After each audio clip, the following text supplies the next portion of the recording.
Hello everyone, welcome to J-Hook Crochet. I am very happy to have you all with me.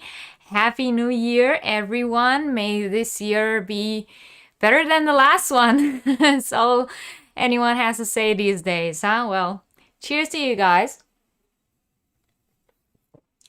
So today we have a very interesting subject to talk about, but before I begin, I just want to let you all know that, as usual, everything I talk about in here at the Yarniversity is linked in the description box below this video.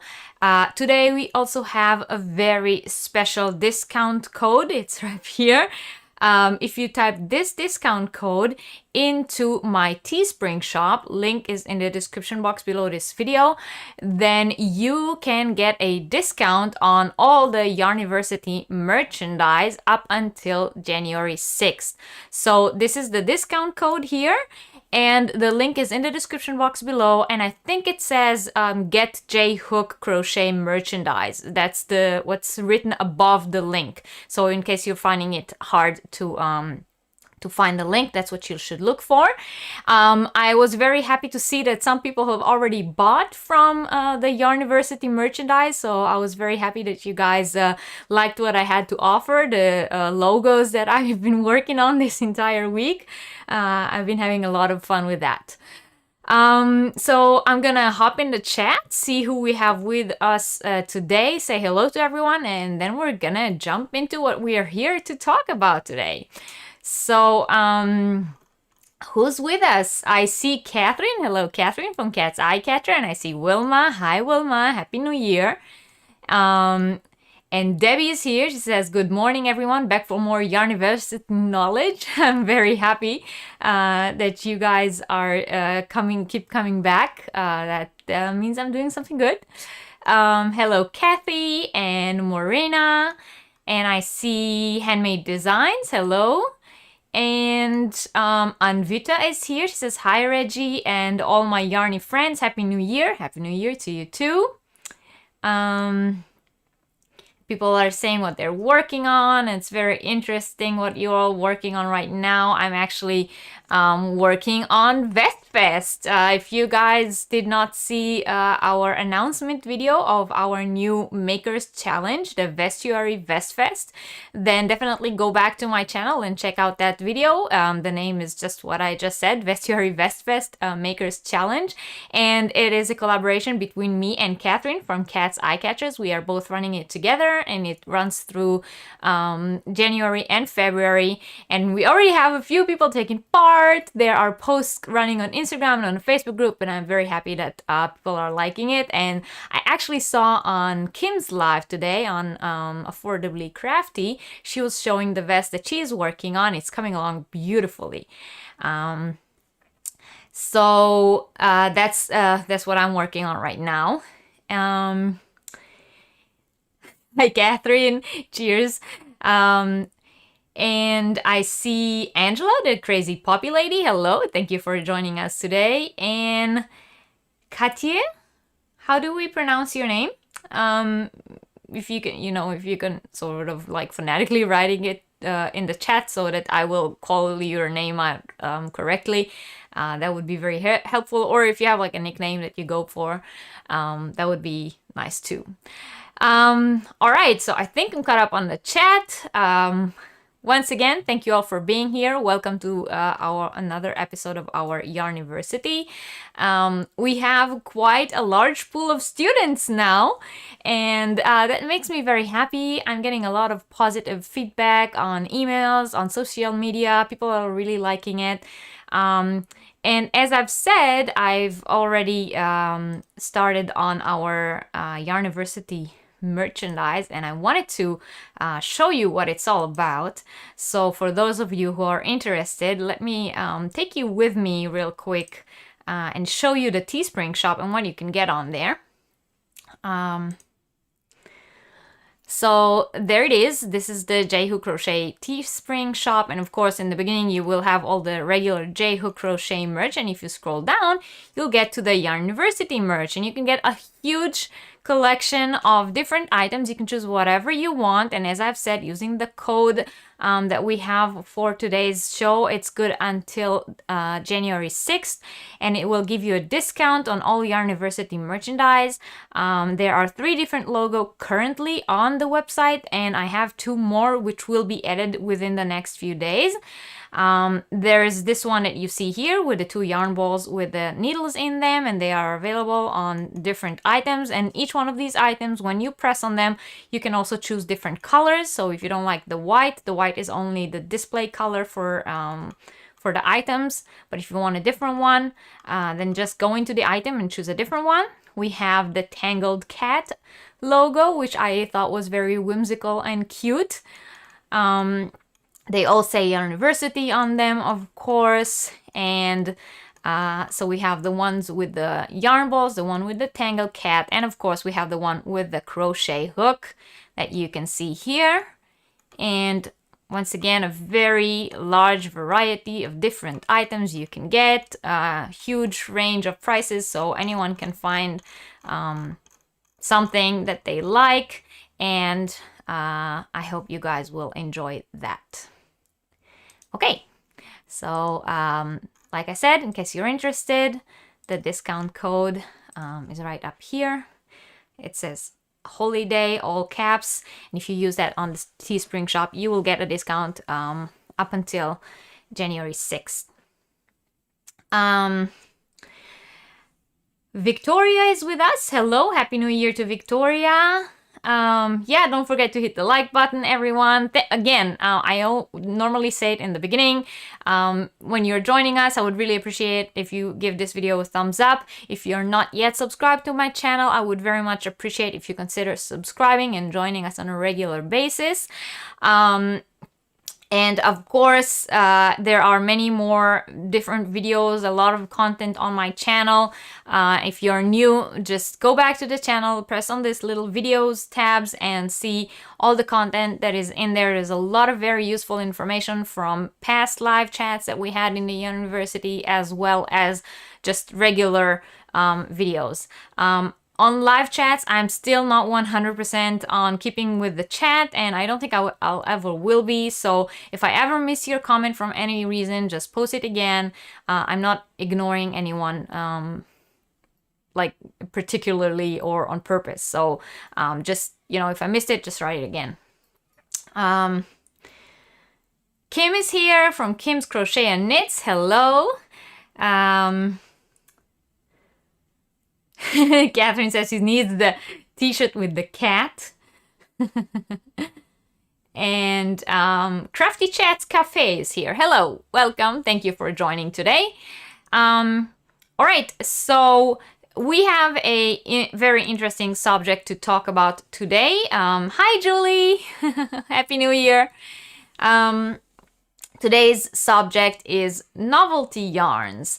And if you're new here, our Yarniversity chats always have a subject to them where I convey all the information that I have about the subject. And if you have specific questions that have to do with the subject, then you can post them in the chats. And every once in a while, I will ask you a question that you should answer in the chat as well. These live chats take anywhere from 1 hour to 3, depending on the subject that we're talking about and how many questions people have.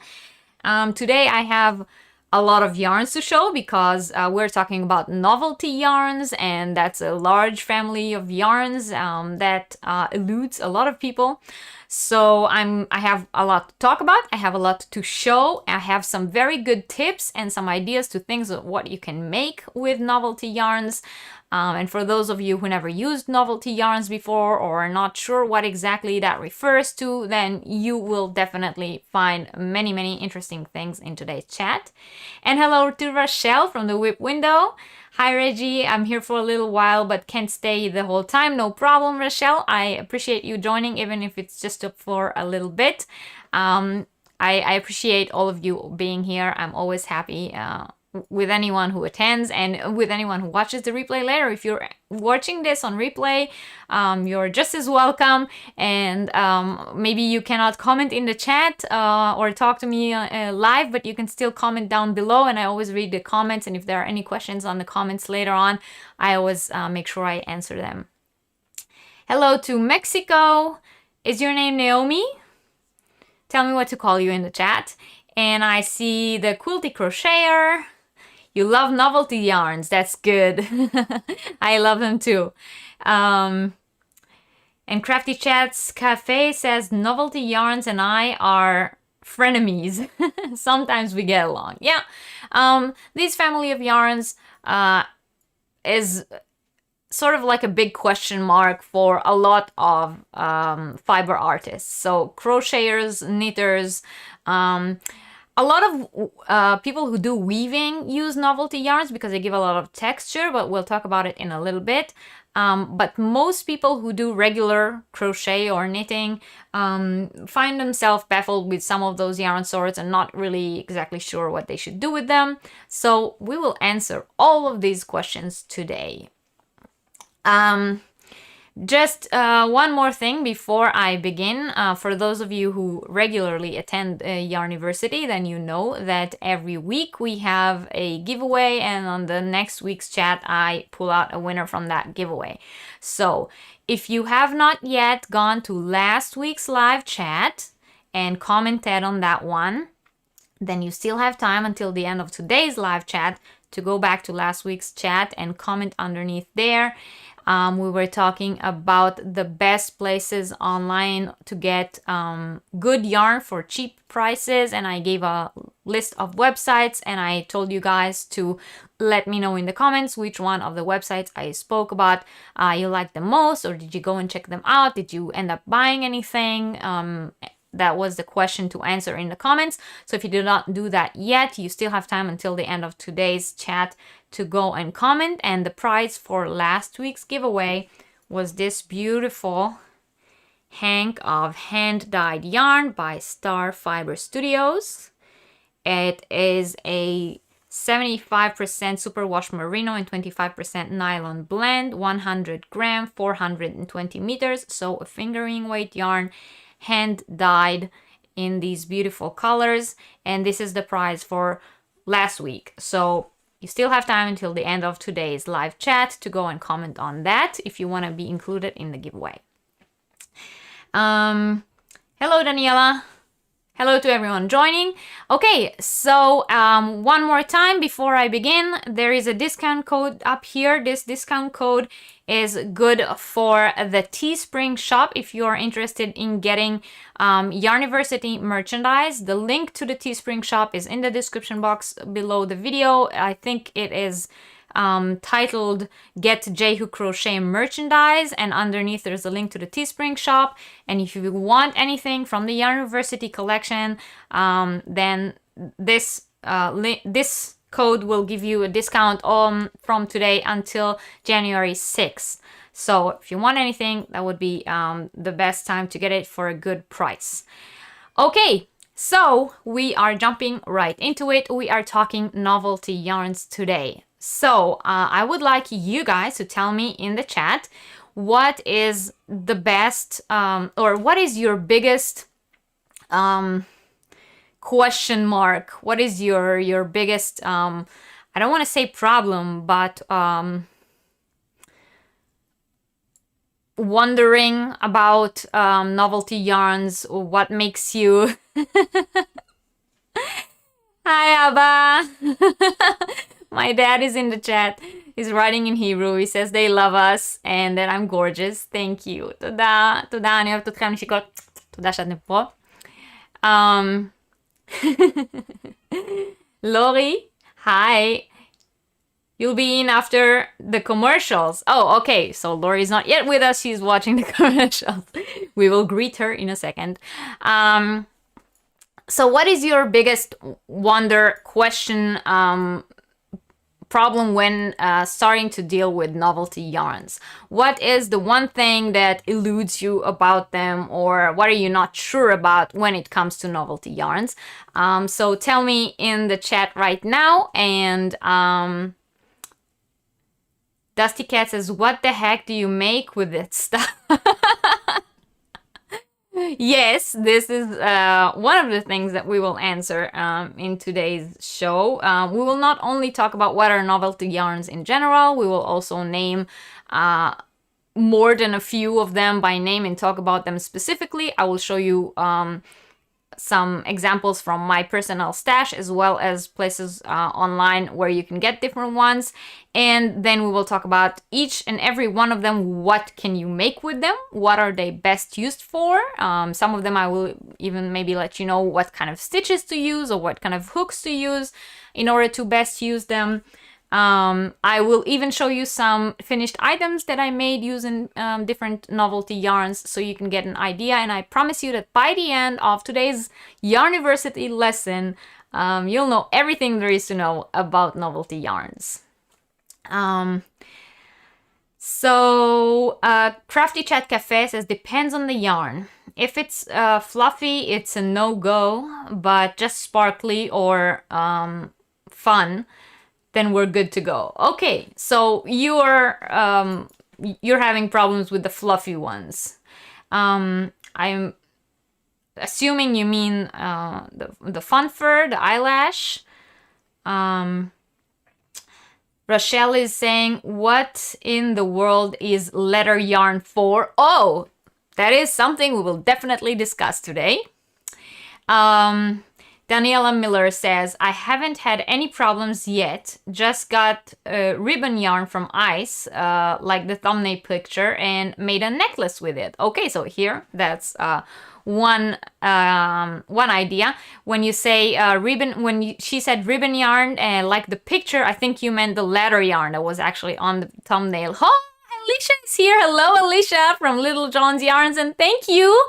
Thank you very much. And cheers to you, Alicia. Thank you for the super chat. I highly appreciate it, and I appreciate you being here and watching.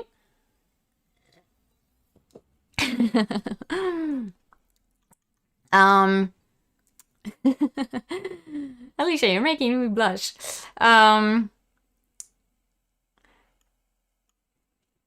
Wilma is asking, why is it so expensive? Actually, the price is one of the things with novelty yarns that I haven't specifically had a problem with, but we will discuss prices as well.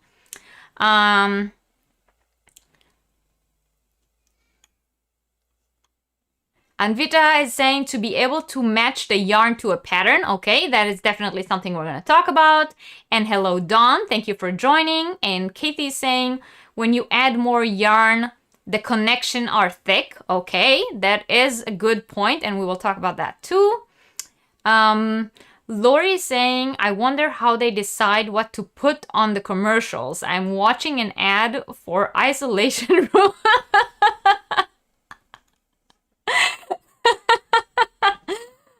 Lori, what kind of things do you search for on Google? Dusty Cat says, I have a bunch of different ones that people have given me, but half the time I can't figure where to put my hook. Okay, that is another good question that we will discuss when talking specific yarns. How much you need of it. Lori, you made it through the commercials. We were all wondering what you're searching through on Google to get those kind of commercials that you were getting.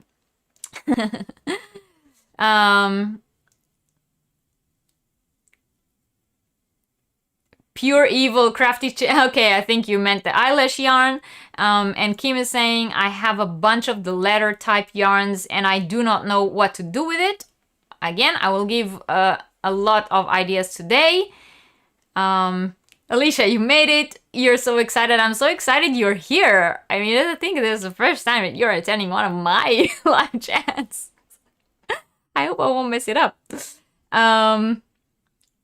Carrie's here. Hi, thank you for joining. And she says, I need help with finding my stitch with fur or eyelash yarn. Okay, so all the things that you mentioned in your questions are actually things that I was going to discuss today anyway.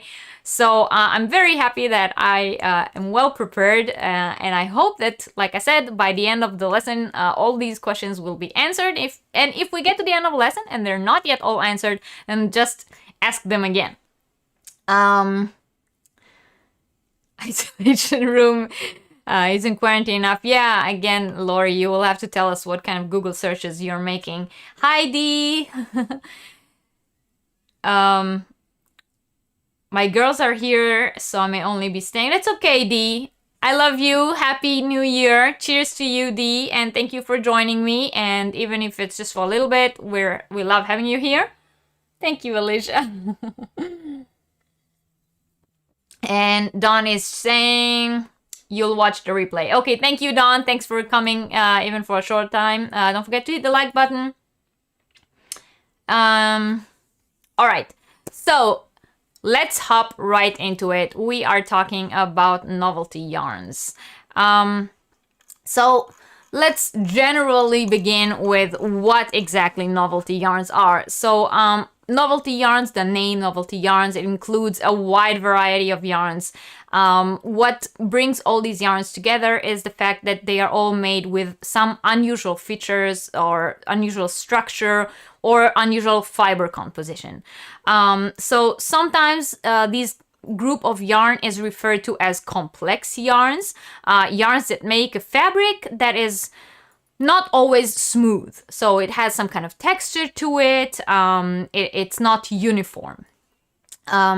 These yarns are sort of like works of arts, you know. The yarn itself sometimes is something that you go to the store, you see it, you look at it, you say, oh my god, this yarn, the structure is so gorgeous, or the texture of it is so gorgeous, and you buy it, and then you go home and you are, now what do I do with it? I'm not sure about it at all. So they are all irregular, yeah? They come in a large variety of textures, a large variety of colors. They have some kind of irregularity. They are unique, they are fancy, or there's something fun about them. And they deliberately have either unlike parts or different composition or different structure. They are not cohesive. They are more random in a way. Working with those novelty yarns is a big problem because it isn't easy. It requires a lot of patience because of the way the yarns are constructed, and it requires experience. I wouldn't recommend any kind of novelty yarns for people who are beginners. So it is... The thing is, it's often hard to see the stitches, like some of you said, or where to place your next stitch, where to place your hook, because the way the yarns are constructed and the fabric that they make your entire work on your project a lot harder. And this is mainly what is the main problem of us crocheters or knitters, fiber artists in general, in working with this kind of yarns. Because looking at this yarn and determining what kind of pattern will work with this yarn, it has so much structure. What kind of pattern should I use that will complement this yarn, the structure of this yarn, and then we end up with having all these yarns and we don't know what to do with them.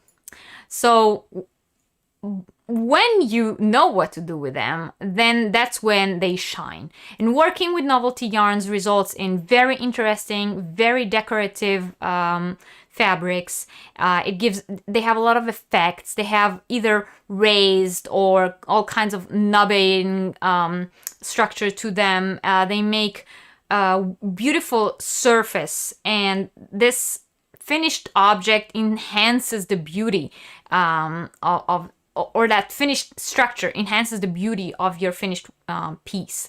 And that's a great way, using those yarns, a great way to add volume or drama to your garments or your items that you're making. So whether you're knit or you're crochet, using these yarns may bring out different results. Different results may be achieved by using novelty yarns on their own, or by holding them together with other yarns. So some of these yarns on their own make beautiful effects already, and then if you combine them with another kind of yarn, they make an even more interesting effect. They are not, when I say with another yarn, I mean the normal yarn. So just a regular acrylic in one color, with a solid color acrylic combined with one of those other yarns will give even more drama, even more effect to the yarn. If you use, for example, feather or eyelash yarns, it brings a lot of volume to your piece. But if you use them on their own, they have volume, and if you use them together with another yarn, it's already what they call a showstopper, Or you can use, for example, metallic yarn. So metallic yarn on its own, because they normally come in very, very thin threads, unless, I'm talking strict metallic yarn, not acrylic metallic blend that just has a strand of metallic through an already acrylic yarn. But if you're just using metallic yarns, they're normally very, very thin strands. So on their own, they might only be good for, doilies or something like that. But if you hold them together with another yarn, then you bring this shiny or glittery effect into the yarn that you're using. Those are, for example, another aspect of drama that you can add by using metallic yarn. Any project that you make with novelty yarns is sure to be unique, bursting with character, bursting with drama, as I said, this effect, this showstopper effect.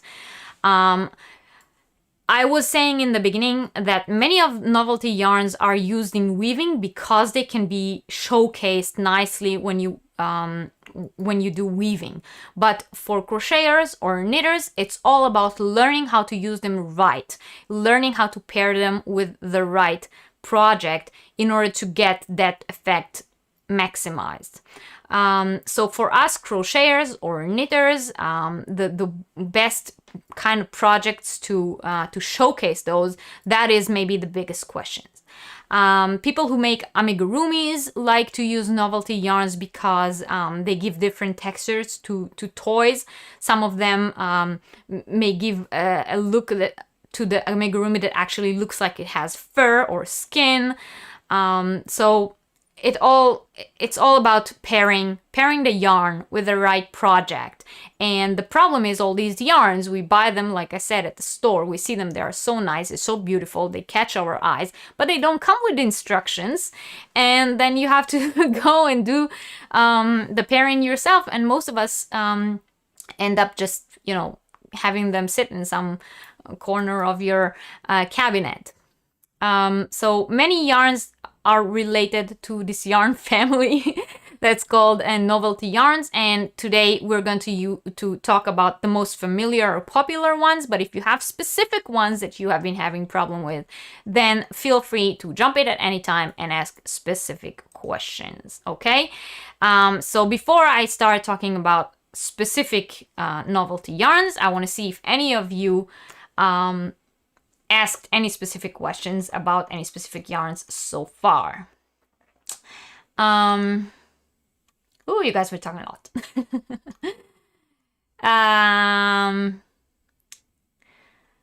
Crafty Chat says, does crochet thread count as novelty yarn? No, regular crochet thread does not. Happy New Year. Gotcha hooked. Alicia says, the YouTuber in me is kicking in. I love her background camera and she looks fun. Aw, thank you, Alicia. This is my new craft room. I've only been here for, I think, a month or so. These two cabinets were an early Christmas gift from my husband and my and his parents, my in-laws. They bought me the cabinets, and since then my beautiful craft room is complete. And I also have another Christmas gift from my husband, was this beautiful work corner that I have here, or filming corner that I have here, including a top-of-the-line microphone that you cannot see because it's so amazing that it's hanging from on top of me. This brand new lighting settings and the top-of-the-line video camera, and I am streaming in HD and I love it. Thank you for noticing. These saying some of my darn good yarns are art yarns. Banana fiber, yeah, definitely. Lori says she doesn't search isolation room structures. And the first commercial was in Spanish. Okay, interesting. Maybe you should check if anyone else is eating off your Wi-Fi.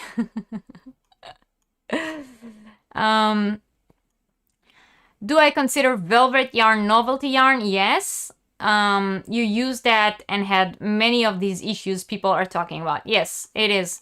Velvet is definitely a novelty yarn. Catherine agrees. They can be great to add an accent to a piece. Yes, definitely. And Kim has had a hard time crocheting with the leather yarn. We will talk about that as well.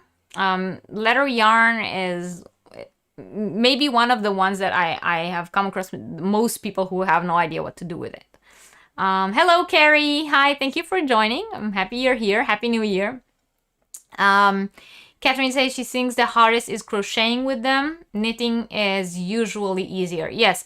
In knitting is normally easier because the way knitting is done. I think maybe even it might be the same with Tunisian crochet in terms of that you most of the time see the stitches, but maybe not as much as with knitting.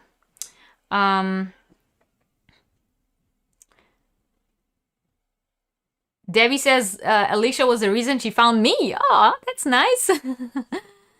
Lori says she uses Red Heart Scrubby. It is a type of eyelash yarn. Yeah, it can be considered eyelash yarn.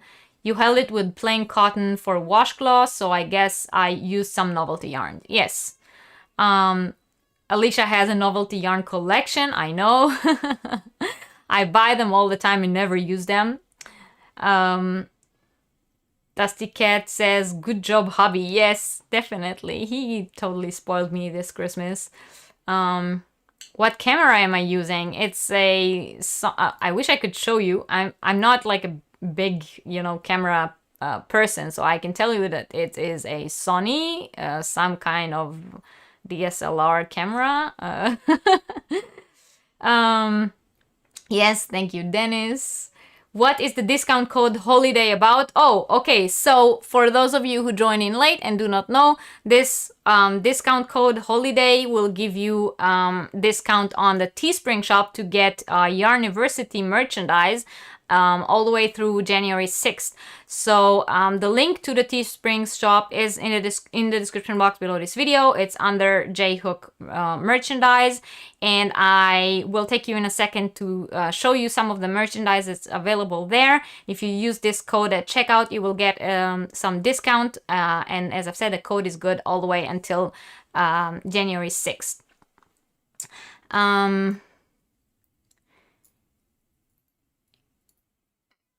Debbie also had commercials in Spanish. Alicia says you make necklaces with leather yarn. Yes, leather yarn is very good for jewelry, and we will talk more about leather yarn in a bit. F. Smits. Hi, this is my first time. My name is Francie. Hi, Francie. Welcome. And yes, a crafty and very happy 2021 to you too. Cheers. What is leather yarn? Yeah, we will talk about all of this in a second. In just a sec, I will start talking specific yarns one by one, naming all those yarns which are part of the Novelty Yarn family. But I promised Lori that I'll take you guys real quick, very, very quickly with me to see the Teespring shop. So, of course, on the top you have all the regular J-Hook crochet merchandise, and here are the new Yarniversity merchandise. So you have, I think all the different products are available with all the 3 different logos. But if I missed something and you're missing a specific thing with a specific logo, just let me know. So there is the beautiful logo with the yarn balls and hooks, and needles. And we have the cat tangled in yarn logo, which I think is my personal favorite. And then, of course, we have the crochet hook and yarn ball Yarniversity logo. And there are 2 more logos which will be added during the upcoming week.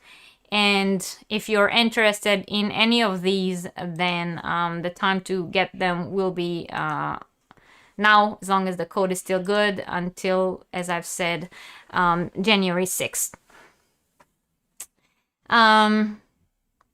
It's a student discount. Yes, exactly, Lori. It is a student discount. Alicia, you like it?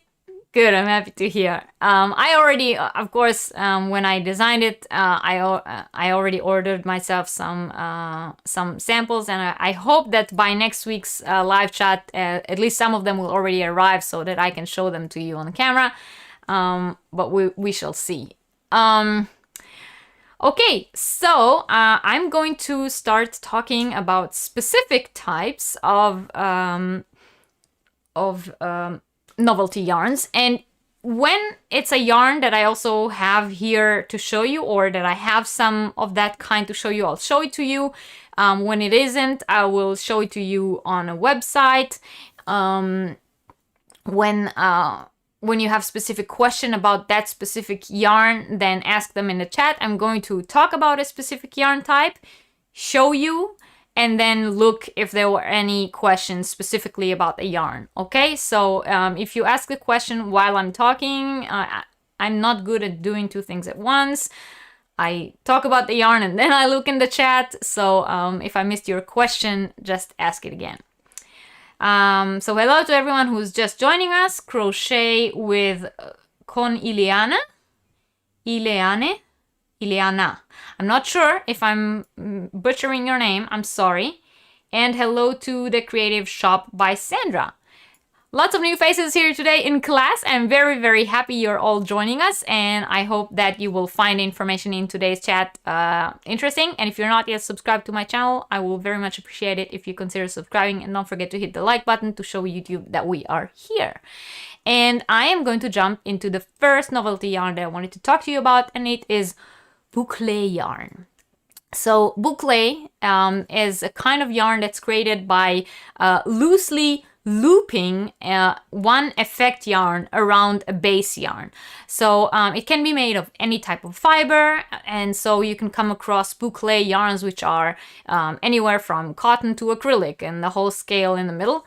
And so they can be composed of different materials, and normally it's some kind of compositions or pile of 3 different strands wrapped around each other, and the texture is created by spinning one of those threads a bit looser than the other 2, and then you have these bumps all along the yarn, and they are evenly spaced. So Boucle yarns are ones that are created in this way, but those bumps along the yarn are evenly spaced because it is evenly spun, but one thread is spun a bit looser than the other ones.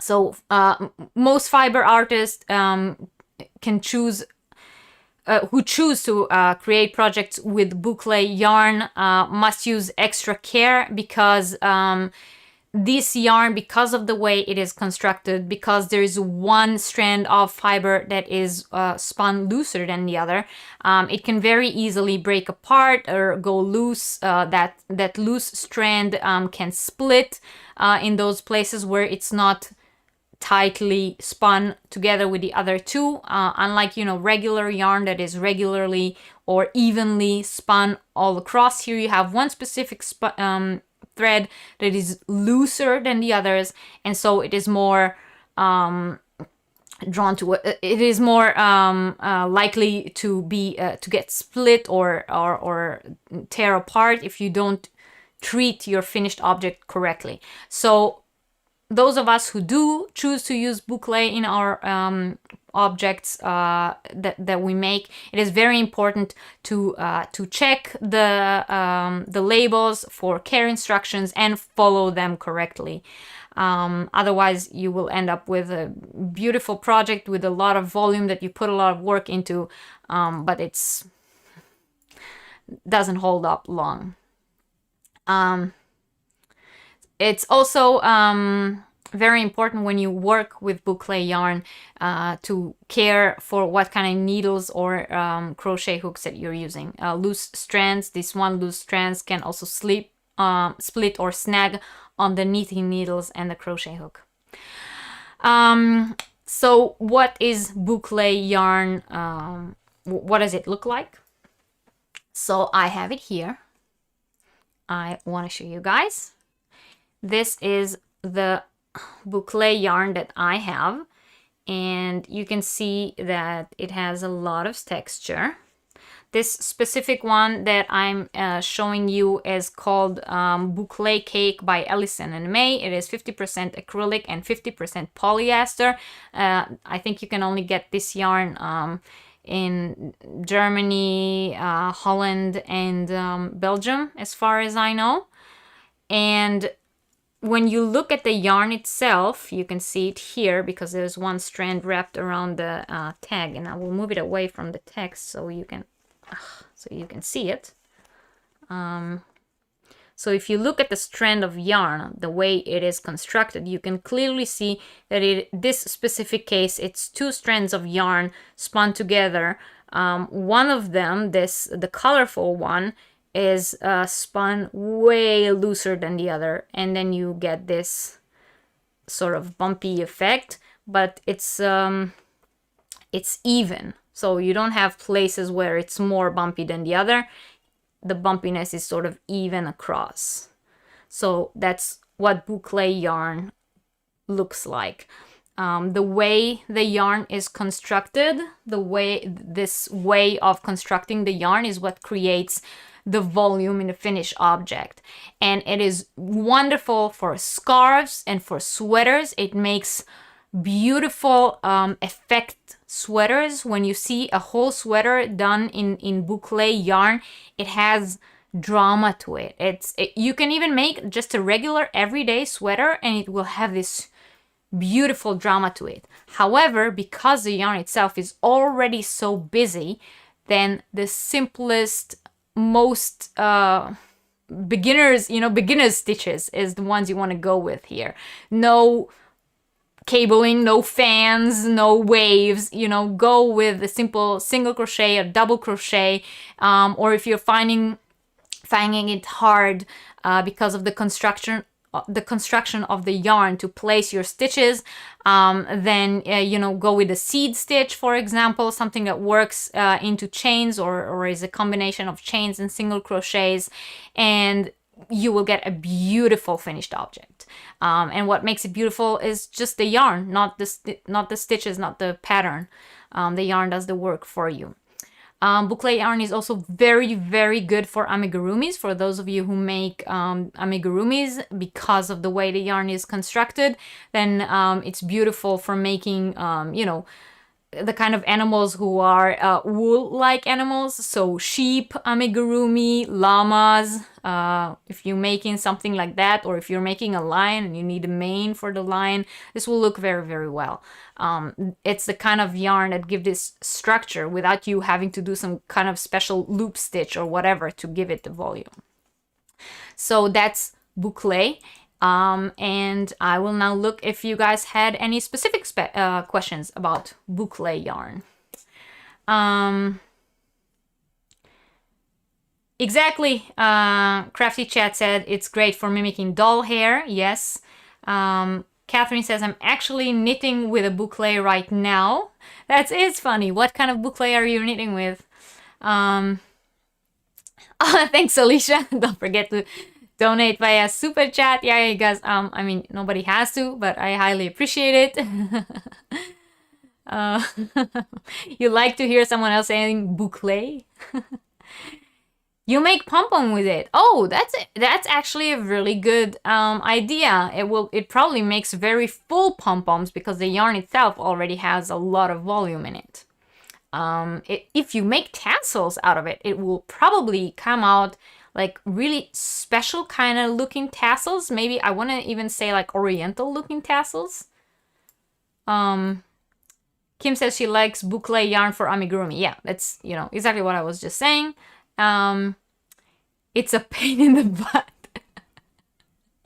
You keep on sticking your needles through the loops. Yeah, that's what I was talking about before. When knitting or crocheting with boucle yarns, you have to be very careful. It very often can snag on your needles. Or if you're not watching every single stitch, you may go into that one strand or split it, or even knit through it. Is homespun from Lion brand boucle? I think you can call it boucle. It's, yeah, sort of. Yes, definitely a good idea with the pom-poms. Hi, Kim. Kim from Affordably Crafty is here. I was telling everyone here about the beautiful vest that you're making for Vestiary Vest Fest. If you guys are not yet taking part in Vestiary Vest Fest, then go back to my channel, check out the Makers Challenge video. It's our January and February Makers Challenge, and we have some great prizes for you guys. Hello, Judy.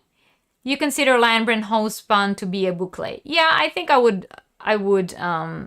definitely classify it as a kind of boucle. Catherine, you got the cakes, the boucle cakes from Zeman. Oh, the ones you showed me. It's a very irregular loop, but knits up gorgeously. Yes, post it on a Facebook group. Oh, nice. I would love to see that. Yes, I would definitely love to see that. That's actually Catherine and I we're friends outside of YouTube too, and she sent me a picture of her of the yarn that she got at Z-Man. It is also a boucle cake yarn. It's just a different store. And so, and I was eyeing it. It looked really beautiful. And now she's saying she's knitting with it and she's having problems because the needles always go into that one strand that's loosely spun. And yeah, I can totally understand that. Working with boucle yarn can be hard. It's something that you have to do very carefully. I was saying before, when you work with boucle yarn, you have to pay attention to what you're doing. It's not one of those yarns that you can blindly knit or crochet with. You really have to look that you are picking up the yarn correctly and not splitting it with your needles or your crochet hooks. And when your finished project is done, you have to very carefully watch the labels for the care instructions, because even after the project is done, that one strand that is more loosely spun together is very prone to splitting and cutting. Lori says she has selected the vest pattern and ordered the yarn. Oh, I'm looking forward to seeing what you came up with. You got a notification the yarn was shipped. Wonderful. Once you get the yarn, I'd love to see what you're using. Double crochet, chain one, skip space is your secret novelty yarn. Yes, exactly. Exactly. That is one of the tricks. Use the simplest stitch. Use one that has either only double crochet or chains, something like that. Something that makes a space between the different stitches, so you can see where your needle needs to go into. sorry you're late. You got my son up and 10 minutes later he puked all over you. Oh no. Oh no. Aw, little one. I hope he feels better. Yeah, I know these days when they are so miserable, when they are sick. I know. I have 2 little ones at home too. All right, so we're gonna move on to the next kind of yarn that we are talking about. So the next one I wanted to talk about is fun fur. Fun fur is your go-to yarn for this luxurious look. So just as the name suggests, fun fur gives the illusion that the item was made out of fur. It can be used to make either an entire project or just putting a twist on a trim or an edge of a project that you made with a different yarn. It comes in many different colors. It even comes in variegated stripes, and some of them are even called animal prints. Some fun fur yarns feature 2 different lengths of fur, and then it gives an even more volume and more drama to those yarns. When we talk about what we do with fun fur or how we work with fun fur is actually one of those yarns that when you work with them, maybe seeing the stitches will be hard because the yarn is so full. So when working with fun fur, once again, anything that has you working simple stitches is the best, because the yarn is the one that does all the work. However, you don't want to do something that's too spacey, because then you lose this like full fur effect. If there's a lot of space in between, it's not like a lacy kind of project, you know what I mean? So fun fur, if you make a whole project out of it, I don't know, a whole vest or a cowl, then it will give this luxurious effect, as if you bought a fur scarf or a fur cowl.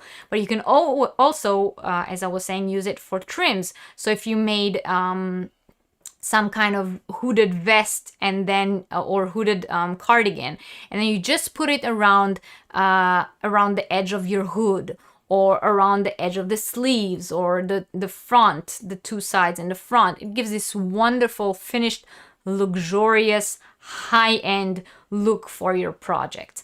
I think personally, I have not yet made a whole project out of fun fur, but I think working a whole project only in fun fur might be taking on a lot. It's nothing that I would recommend for any beginning crocheter, and definitely when working with fun fur, going up a hook size is your way to go. But for example, I know of many people who use fun fur for amigurumis, and they get these beautiful teddy bears which are so cuddly, and or these little puppy dogs that again, or like I was saying before, sheep and llamas, just because of the way that the boucle yarn is, it makes this like curly kind of a fur. The fun fur yarn actually looks like fur, so any animal that you will make with it that typically has rich fur will look so cuddly, so full, you know, with this kind of yarn. The best fitted projects for fun fur will be gloves. It will, you know, this very luxurious kind of high-end glove effect. Scarves, if you make a whole scarf out of fun fur, it will keep you warm for sure. Cowls, and like I said, amigurumi and trims. Now I want to show you the fun fur that I have with me here. So again, the specific type that I'm showing you now is something that I got in Woolworth, and when I did my shopping trip, my yarn shopping trip, a lot of people said that Woolworth doesn't exist anywhere else in the world outside of Germany anymore. So I'm sorry, but I'm sure that you can find a lot of fun furs that are like this in your country as well, because fun fur is very popular and very common yarn. That's what mine looks like.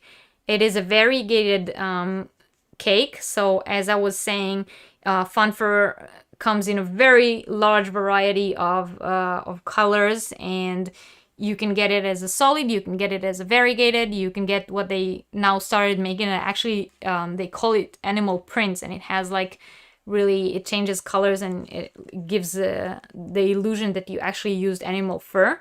That's what the yarn looks like. You can see that the fur kind pretty much goes all around the strand of yarn. So it gives a very, very full furry effect to your finished product.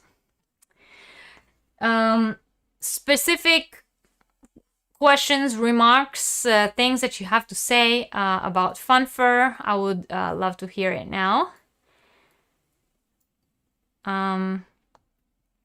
Lori says she ordered a newish yarn from Hirschner's called Heathers in Fossil. You think is a color? Oh, for the Vest Fest. Okay, I will look it up. Kim said she just made a Christmas wreath with the faux fur. Oh, I saw it.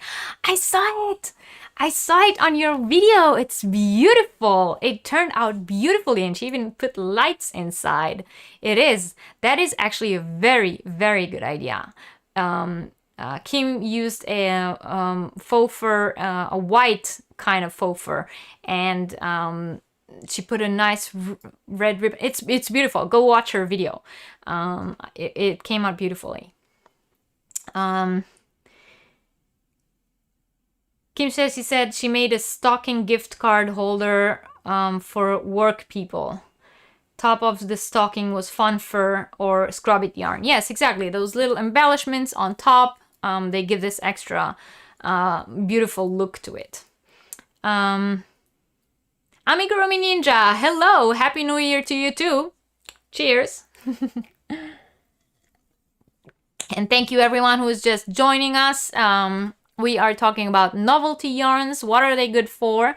If you are new to the Yarniversity, I would very much appreciate it if you consider subscribing to the channel, and please don't forget to give this video a thumbs up when you come in.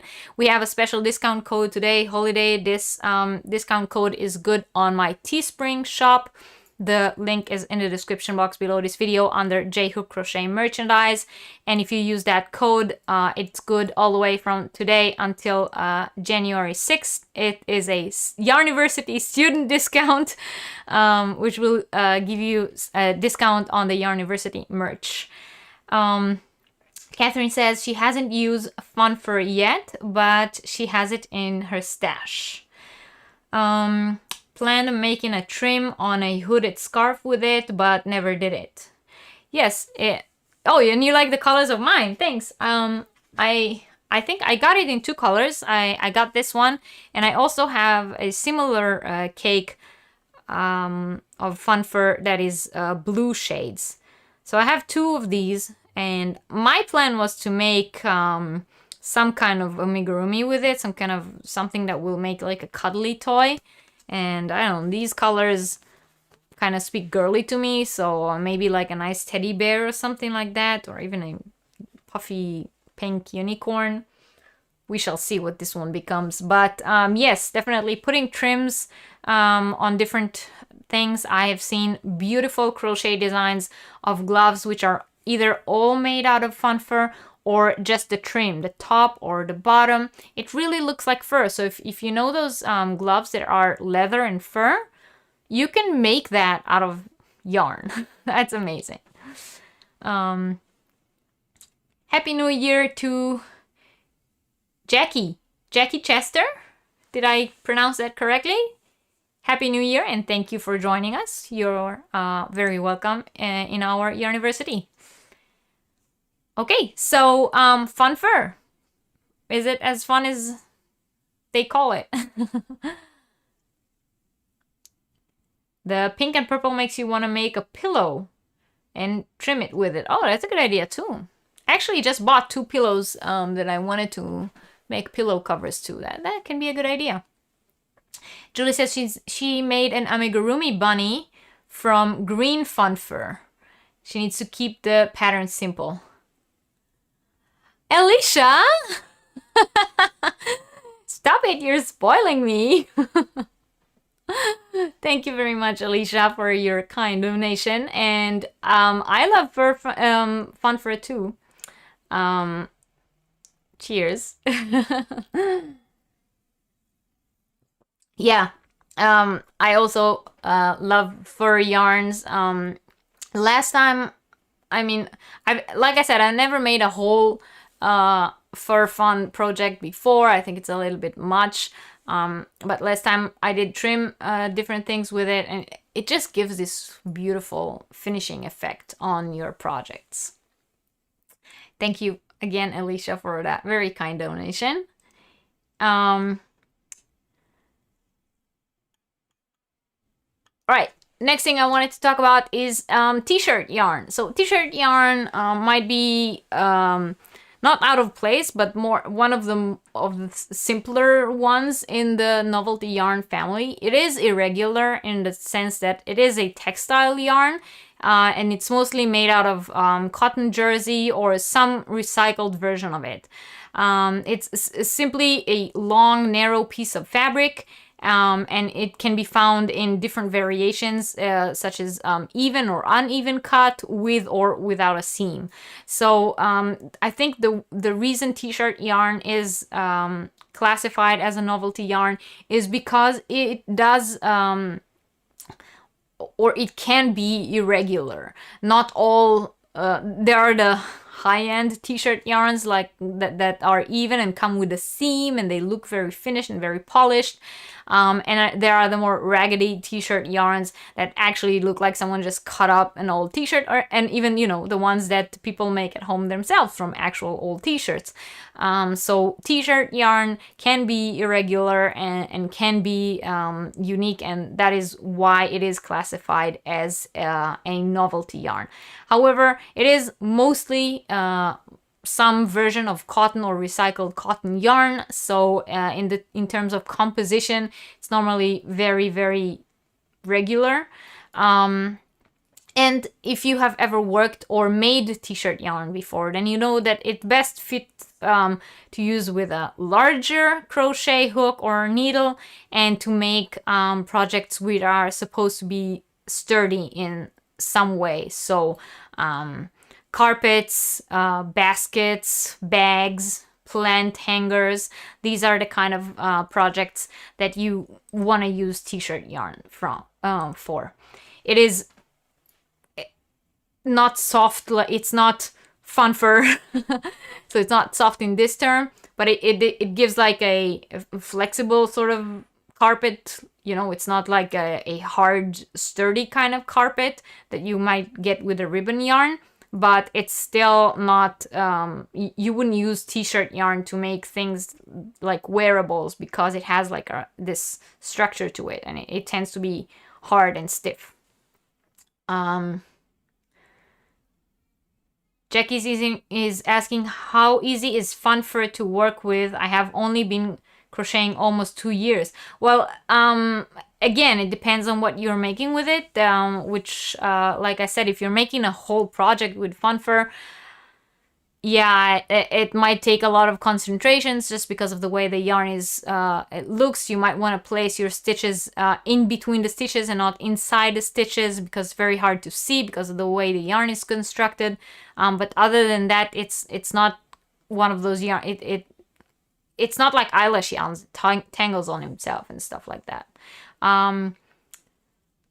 Crafty said it's hard on the hands. Are you still referring to the fun fur, or are you talking already about the t-shirt yarn? Eileen says she tried to make her own t-shirt yarn and quickly realized how much work it is. Yeah. Yes, making t-shirt yarn is not they all make it look very easy when you watch those YouTube videos and how to make your own t-shirt. It's not as easy as they let you think. Can be if you don't know what you are feeling for. Give it a try. Partnering it with a worsted weight yarn. Yeah, that was about fun fur, I guess. definitely fun fur. If you make a whole project out of fun fur, you need to feel for your stitches, but it would be easier to feel for than eyelash yarn, for example. You will never make t-shirt yarn again. Yes. You watch these tutorials on YouTube, or you read those bloggers who say, oh, it's very easy, I will show you 3 steps how to make t-shirt yarn. It's not as easy, and it's not as fun as they make it look either. And Vita says rugs are wonderful in t-shirt yarn. Yes.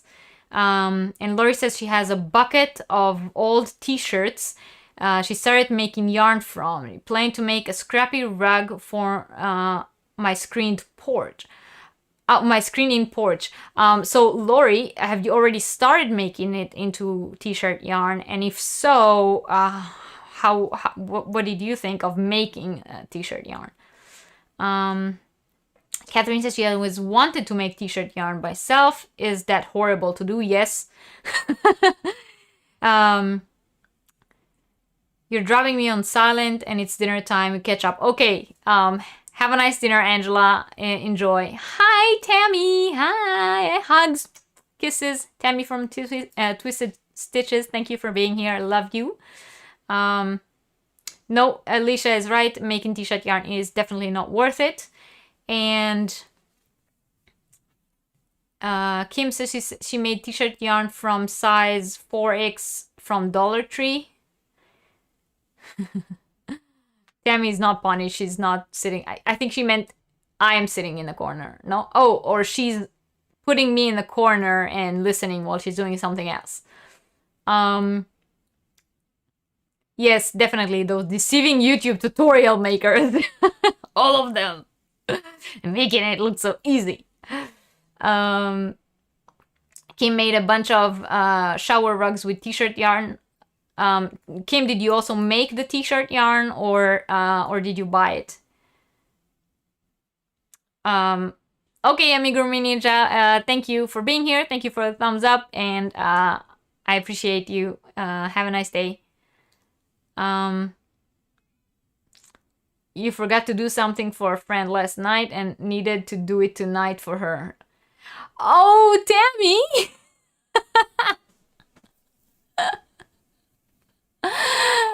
Thank you. I really appreciate you doing that for me. Lori saying she's making a t-shirt yarn is not easy, but she's doing it pretty as a connection to her grandma, who used to make rugs from her scrap fabric during the US Great Depression in the 1930s. Oh, that's very interesting, Lori, and a very nice tribute as well. So I have tried to make my own t-shirt yarn, and very, very fast realized that it's not a good idea. So now I buy my t-shirt yarn. And this one that I'm going to show you specifically is from Wool and the Gang. And if you're not familiar with Wool and the Gang, then you definitely need to familiarize yourself with them. I have a yarn review of this yarn that I am about to show you on my channel. So if you go back to my channel and search for that yarn review, then not only you will learn everything you want to know about this specific yarn that I'm going to show you, there's also a discount code on that specific video for people who haven't bought from Wool and the Gang in the past and want to make it their first purchase. Then you can get 15% off of your purchase with the code that's in that other video. So this is Jersey Be Good from Wool and the Gang. It is t-shirt yarn. It's made out of 98% recycled cotton and 2% elastane. And mine is this wine color, red wine color. And as you can see, I already pulled a bit out because I wanted to show you guys. So let's do it this way. It's t-shirt yarn without a seam and unevenly cut. So you can see that it's sort of like, it's irregular. Working with it, it's sort of like a jersey cotton, so it does have some elasticity to it. It will make a beautiful rug or a wonderful basket or a planter for plant pots or whatever. This yarn is great for it. I have it in a few colors. My intention was to make a rug with it. I just did not get to it this year. It was one of my 2020 goals, but 2020 being as it is, and me being most of the year at home with 2 little kids on full lockdown, I did not get to do that. But maybe this coming year, hopefully. Actually, the name of this colorway is True Blood, which is one of the reasons I bought this yarn. You guys, those of you who watch my channel regularly, you know that a lot of times I buy my yarns just because of the colorway name. So this is Wool and the Gang, Jersey Be Good in True Blood, and that's the t-shirt. That's t-shirt yarn. So you can get, as I've said, you can get t-shirt yarns that are also regular cut. Not, this one is, like I said, irregular cut. So there are parts of it which are thinner and parts of it which are thicker. But you can also get ones that are regular. And this one is without a seam. And you can also get ones which are with a seam. And then it's more like tape sort of shape, the yarn. Which this one is more like a tube.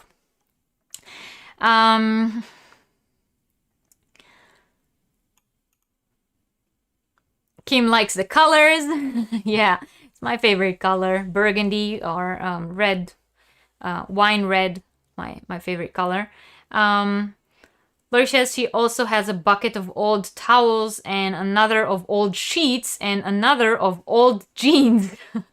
My family says I have a trash collection. And you have big plans for the trash.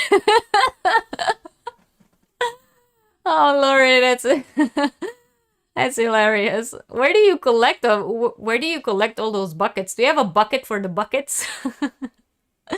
Hi, Ursula. Thank you for coming. No worries about being late. I appreciate you being here anyway. Yeah, Lori, that was hilarious.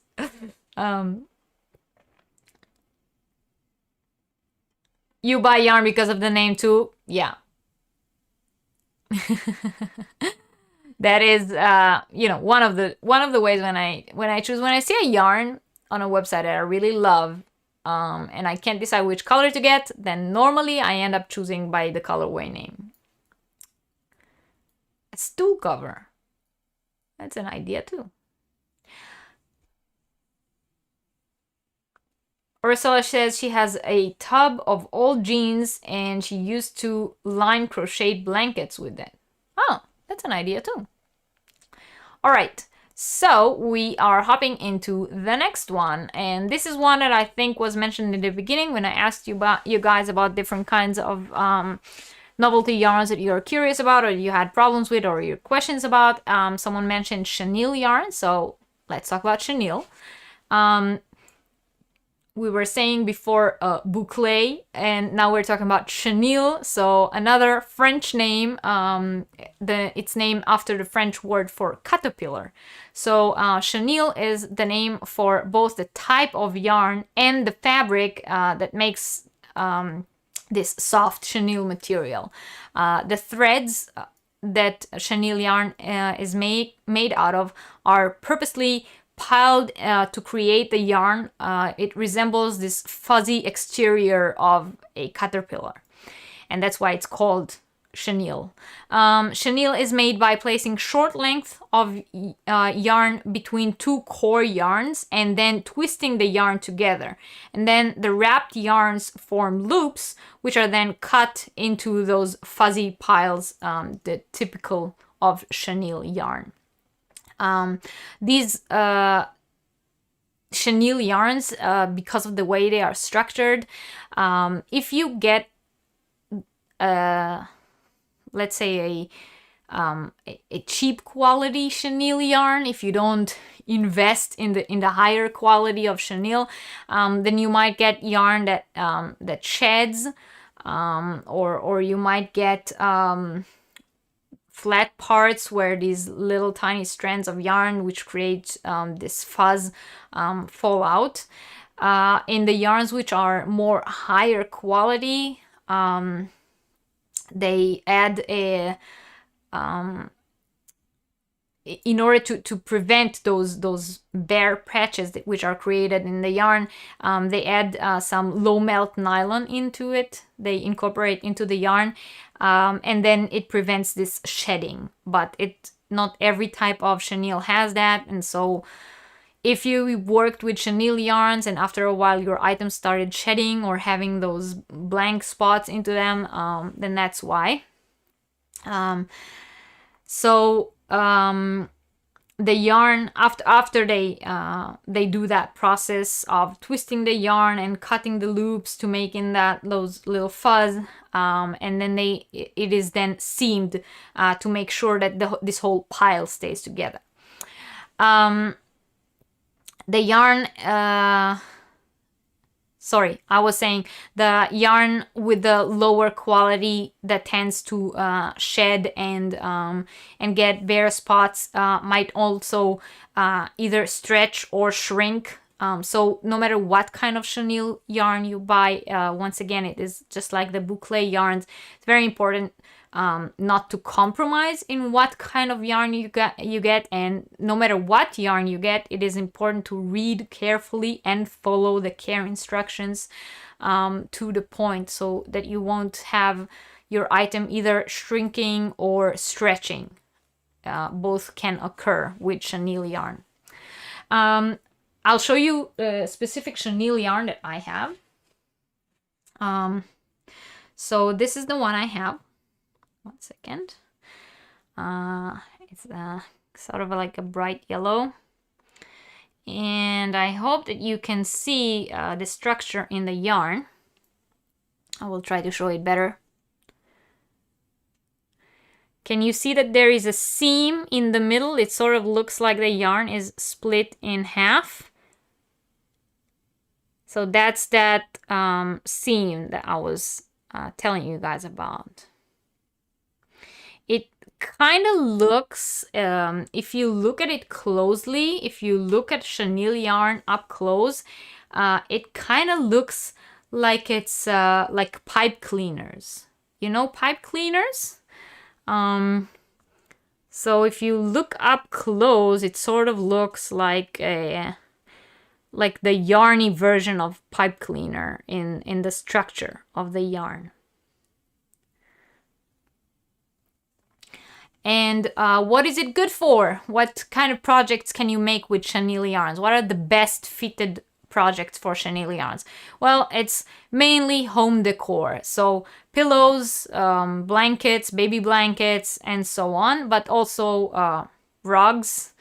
This is the kind of thing that you want to do with chenille yarn. I wouldn't make wearables with it just because I think that it will make you sweat terribly when wearing it. I also think that because of the way the yarn is prone to, if it's not the highest quality of chenille, prone to shedding and having blank spots.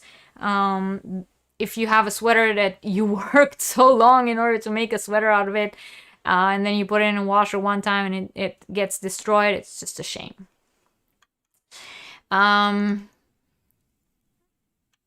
All right, so let's see if you guys had anything to say about chenille yarn.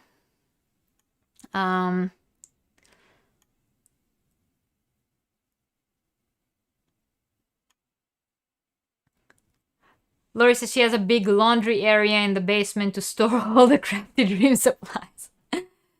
Hi, Crystal from Ricola's Crochet Corner. Thank you for joining. I'm happy to have you here. Happy New Year to you. Catherine says, let me introduce you to my ex-husband. He likes to collect trash too. That's hilarious.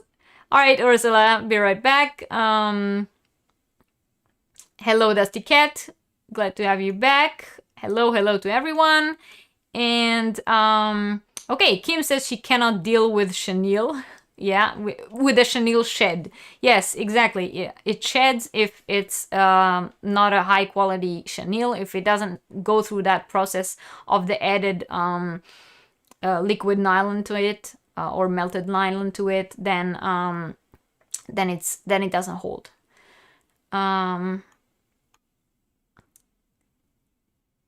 Yes, Catherine, it is beer time here, although I actually have sparkling yarn today. Catherine loves wearing chenille garments, but they wear off so fast. Exactly. That's exactly what I was saying, which is why I wouldn't put the time into it. Dusty Cat says Madonna. Do we have Madonna in here? If I missed you, I'm sorry. Yes, we do have. Hi, Madonna. Hi, Madonna Ballard. Thank you for joining. Welcome. Happy New Year to you too. She says, good or bad chenille, not my favorite to work with, but it is pretty made up. Yes.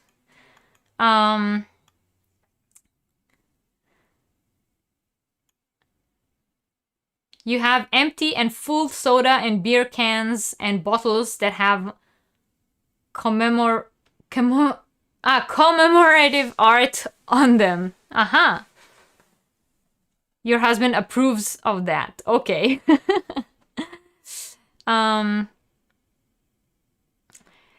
You never met a chenille yarn you liked? Well, it's again, this whole family of novelty yarns are not everyone's cup of tea. Hello to you too, Proverb 31.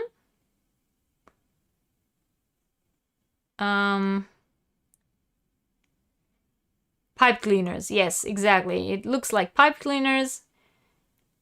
Is this also called blanket yarn sometimes? Yeah, yes. My velvet yarn seemed like it was made that way. Yeah, velvet yarns are made the same way. The only difference between velvet yarns and chenille yarns are the materials. What is the difference between chenille and velvet? That's exactly what I just said.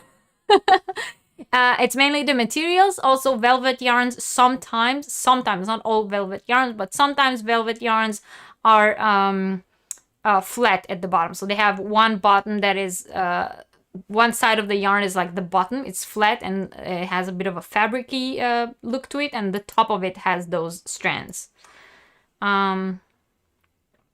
Lori says yes, she has the same question about what's the difference between velvet. Okay, I hope I answered it just now. Lion Brand chenille is excellent. I have a scarf I made 20 years ago and looks like it was made yesterday. Been washed many, many times. That's good to know. What is the difference between chenille and velvet? Okay, I think I answered that. Ursula said she made a ruffle scarf out of crushed velvet.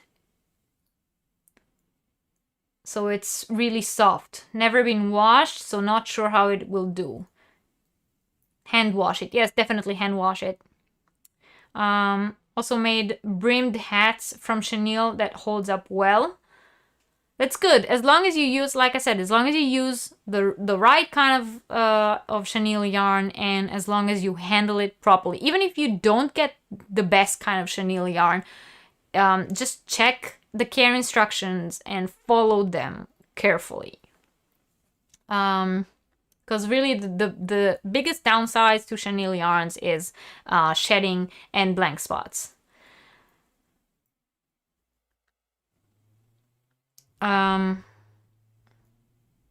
Sparkling yarn? Did I say sparkling yarn instead of sparkling wine? I'm sorry. It's because we talk about yarn all the time. Hi, David. Thank you for joining. Glad to have you here, and Happy New Year. I am drinking sparkling wine. And cheers to you.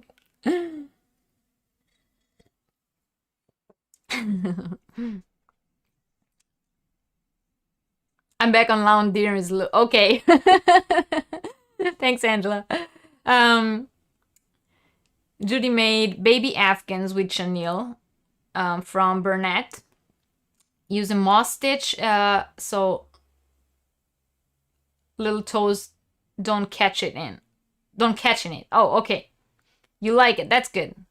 And Lori has blanket and velvet yarns to make throw blankets with V stitches and granny stitches. Very soft and warm. Yeah. So this kind of yarn, the chenille yarn, again, depending on what kind of chenille yarn you have or what company and how good of a quality it is, this actually is not one of the yarns that's hard to see the stitches. You will actually get very good stitch definition with chenille yarn.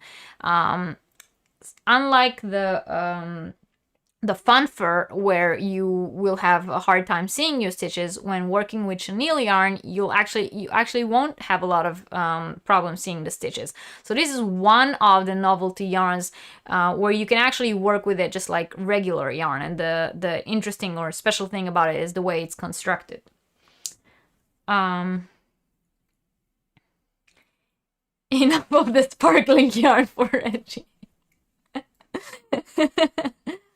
I might put that on one of the t-shirts in the store. Sparkling yarn. Lori says she used Bernat blanket and velvet yarns for the blankets. Was it good, Lori? Did you have a good experience with it? Speaking of wine, as soon as I finish this border I'm working on, I'm headed out to the shops. Yay! Get some good wine, David. Definitely. All right, so anyone has any specific questions or anything that has to do with chenille yarn, this is the time to put them in the chat before we continue talking about the next kind of yarn. I want to remind you all, first of all, if you're just joining, hi, I am Reggie. You are on the Yarniversity at J-Hook Crochet. And if you're new to my channel, I would very much appreciate it if you consider subscribing, and don't forget to hit the like button for this live chat so that we can let YouTube know that we are here. We have a discount code today. This discount code up here is for my Teespring shop. The link is in the description box below the video under Get J-Hook Crochet Merchandise, and it will take you to our Teespring shop, where you can get Yarniversity merchandise with our brand new Yarniversity logos. There are 3 different options currently available on the shop, and 2 more will be added during the next week. We also have a giveaway from last week's live chat, so if you have not yet watched last week's live chat or did not yet comment on it to enter the giveaway, then don't close this live chat. Open another tab on your phone or on your computer, open last week's live chat and comment under there. The question last week's live chat was which ones of the website that I was talking about last week was your favorite, or did you go check them out, or did you end up buying from any of them, or if you found the information about the different websites interesting or useful.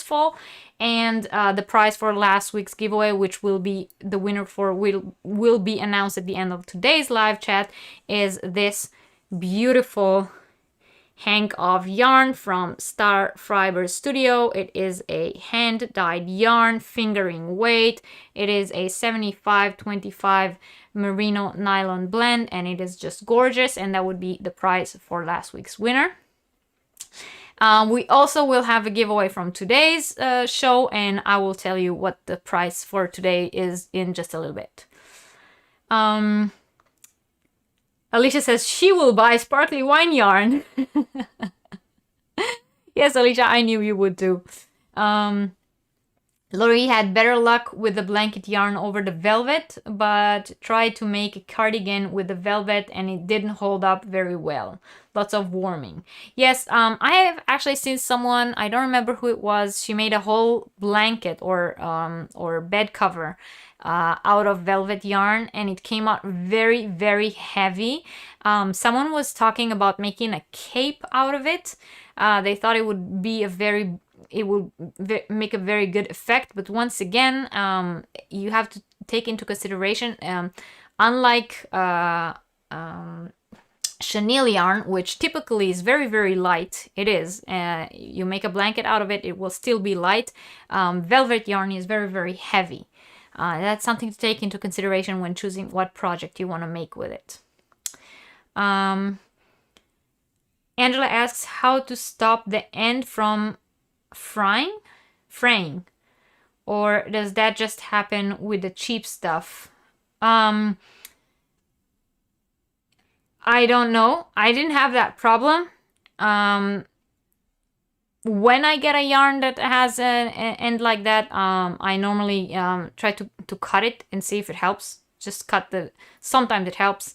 Other than that, I'm not sure. It also depends on what kind of material it's made out of. Sometimes I have heard... Don't try it. But I have heard of people who do the same like you do with shoelaces. You just burn the edges very, very quickly and tighten your fingers around them. Sometimes it helps. If it's a high-end chenille kind of yarn, that the melted nylon in there would probably do the work if you heat it up a little bit, but I don't want to give you advice that will end up burning your house. So check the ingredients before. You didn't realize these are all considered novelty yarns. That's just the brand name of these yarn families. All of those special yarns, different yarns, the yarns that are irregular.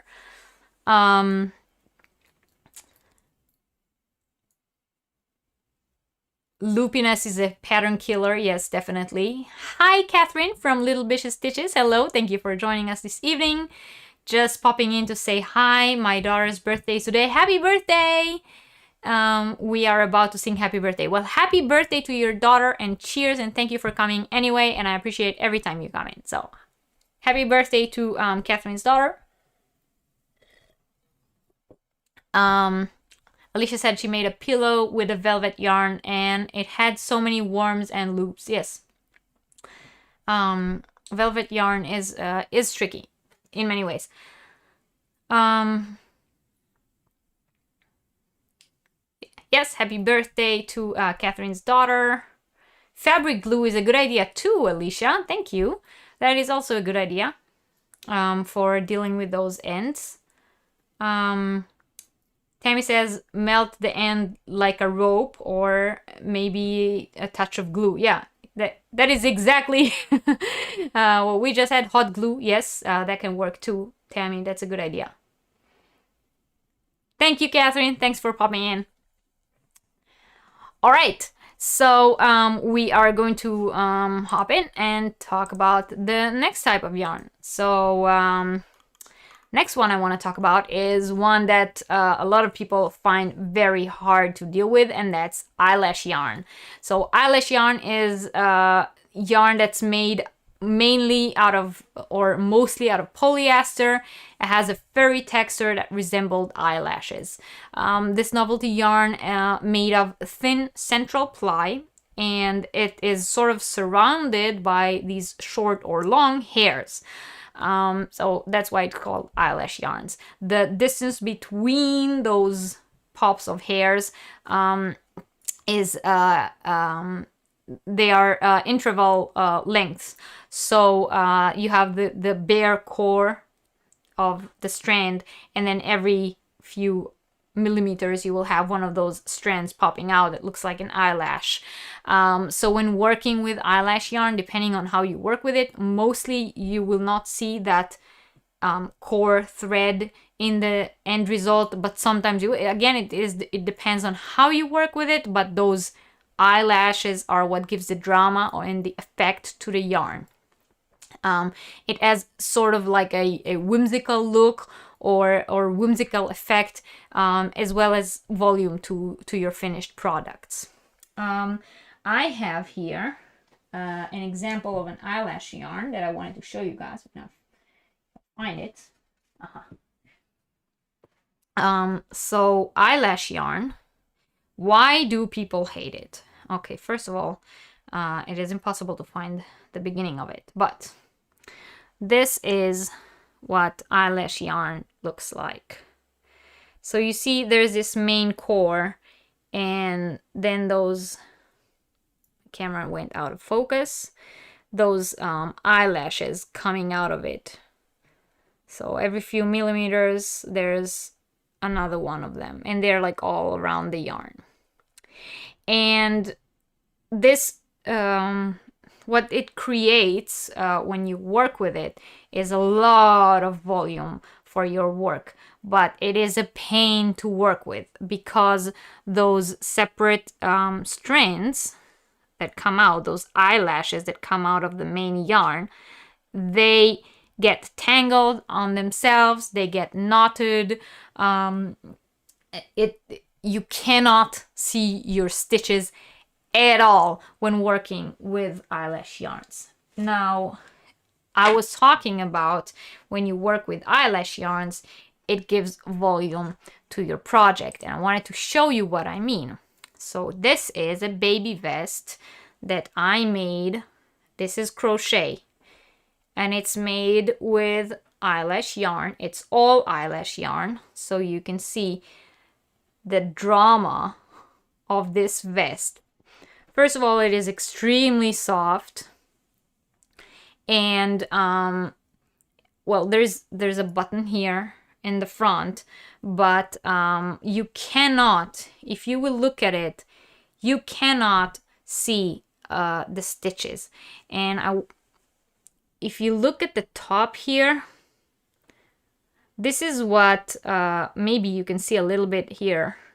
This is what your work will look like once you crochet with it. So it is extremely difficult to figure out where the next stitch is, as well as all this fuzz around the yarn that you're working with gets tangled with the yarn that you already worked, and it gets tangled with itself. So it is a pain to work with, which is why a lot of people stray away from it. However, if you get the hang of it, then the best fitted projects for this kind of yarn are scarves, cowls, and of course borders and trims. If you put a nice border or trim with it, then it will give a lot of volume and effect to whatever project you were working on. However, if you make a whole scarf or a cowl out of it, you will get this squishy effect, as you saw on that vest that I showed you. And it's a dream of a finished object, but it's a pain to work with.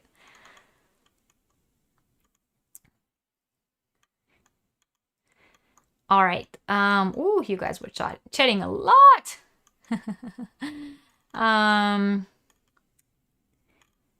So, all right.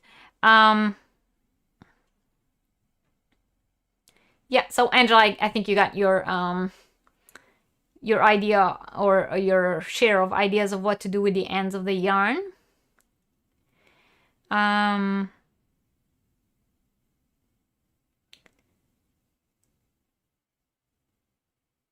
Okay, Catherine says she likes eyelash yarn to border blankets with.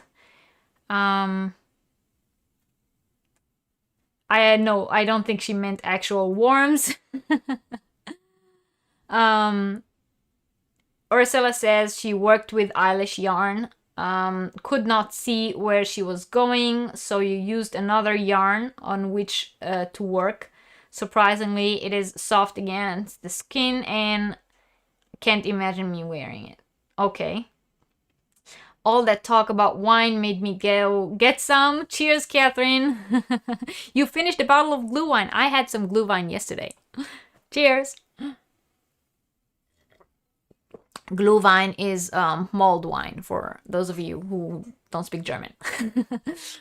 Hi, Gigi, the crochet queen. Hello, Gloria. Thanks for joining us. Happy New Year to you.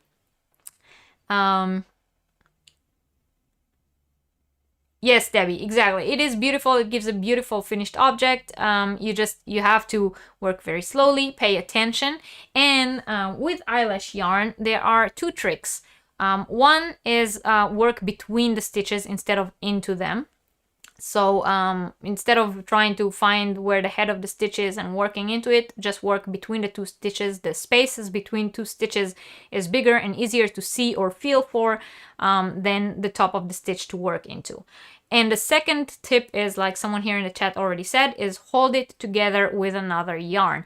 You can either hold it together with another very, very thin yarn of a different color so that you will see where the stitches are, or just use it together with another yarn, like a thick thicker acrylic yarn and then use this as the effect and not as the working yarn.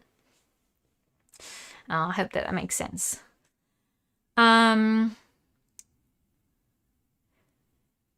David has said he hasn't had Glühwein since he last visited Deutschland in 2010. Oh wow, really? That long? I think it's about time you have another glass.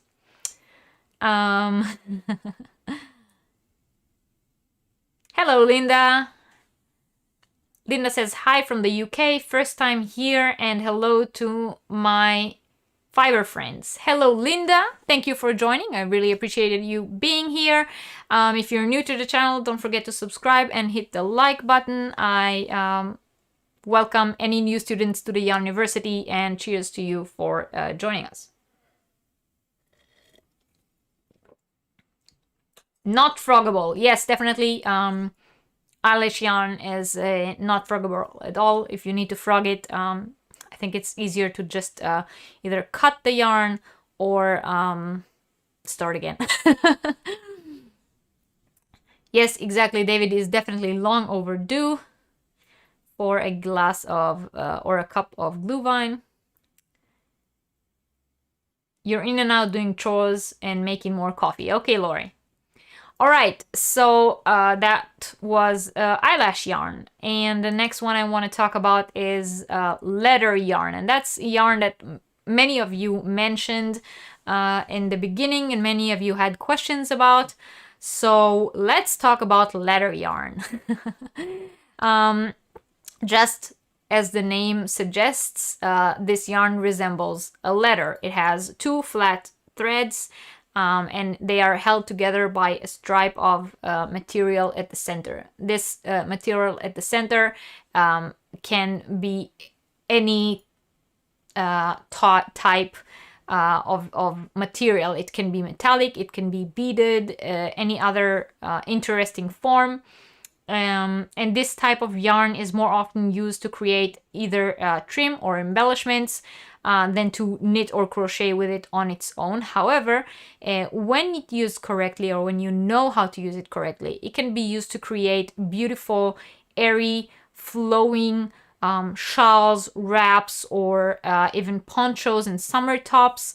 Due to the way it is constructed, it isn't always the softest or the nicest to the touch, but it definitely creates a showstopper wearable, full of drama effect. Now, what does leather yarn look like? So I do have a kind here, but I also wanted to show you one online. First of all, if you have seen the cover picture for, or the thumbnail for this live chat, the yarn on the thumbnail is leather yarn. A lot of people use it in jewelry, or let's say what are the, we skipped the part of best fitted projects for leather yarns, will be, as I've said, shawls, ponchos, flowy items, but also jewelry of many kinds, and trims to different objects that you make. So I wanted to show you some leather yarn, and if you guys watched last week's Yarniversity, then you are already familiar with the yarn store. And if you're not, then the link to the store, as well as the discount code for viewers of my channel, will be in the description box below. And when you look at the main page of the website, when you go here to yarns, you actually have a whole section here. It's called fancy yarns. When you go to sort by type, you click on the first one, fancy yarns, and this will take you to the page, which is all of it strictly, this entire section of the store is novelty yarns of different kinds. And here we have some leather yarns. So this is one, but there is a specific one that I wanted to show you. And now I'm not sure I will find it. So let's use this one. This is a good example too. So we're talking about the way the yarn is constructed, and you can see there are two strands, and in between those are these black and white sort of flat parts. And this, before I was, oh, how can I make this to the center of the picture? So it doesn't work, but you can maybe see here on the bottom of the screen, this picture here. This is what this yarn looks like when it's worked in what's called the Solomon's knot, I believe this pattern is called. There are plenty of written patterns and YouTube tutorials of how to do this pattern. It comes in a lot of different colors. I think maybe if I take a different color that's not black and white, here. Now you can really see the structure of the yarn. It has those two strands of black with these sections of colors connecting them. And then there's a part, there's nothing connecting them. And then there's another part with a different color. So you can see how the yarn is constructed. It comes in a large variety of colors.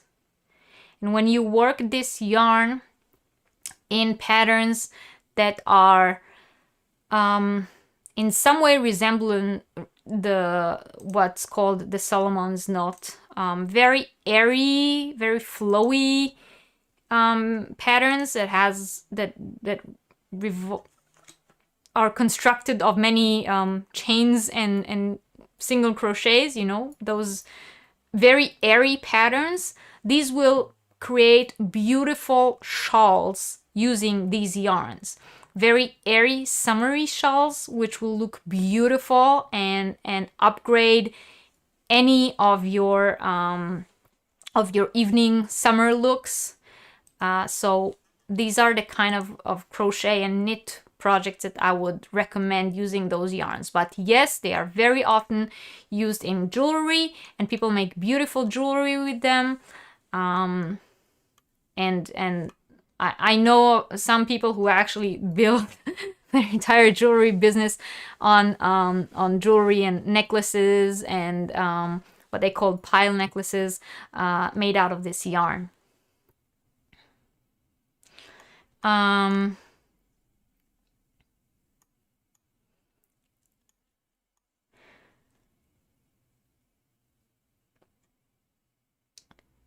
Catherine says that unfroggable is a common problem with novelty yarns. Yes, that is correct. Ladder. Yes, ladder yarns. Now you get it. It's the way they are constructed. Ursula, you never heard of ladder yarn. Would love to hear what you've got to say about it. Well, okay, I hope... I guess you wrote it when I started talking about it. David has to run off. Thanks for being here, David. I appreciate you coming by. Kim says she never tried a Solomon stitch. You'll have to try it. Yes, I made a beautiful shawl out of leather yarn in a Solomon stitch, and I gifted it to someone a few years ago.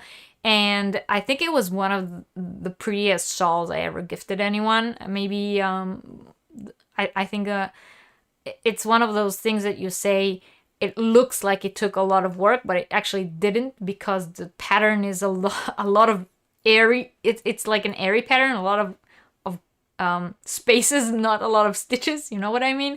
So so it takes no time to make, and it looks like it took a lot of work, and like you put a lot of effort into it, and the yarn does most of the work.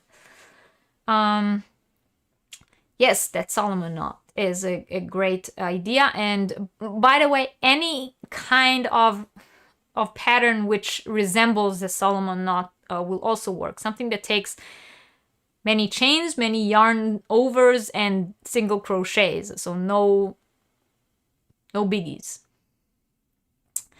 Debbie says she used that before but didn't know it was called the ladder yarn. What did you make with it, Debbie?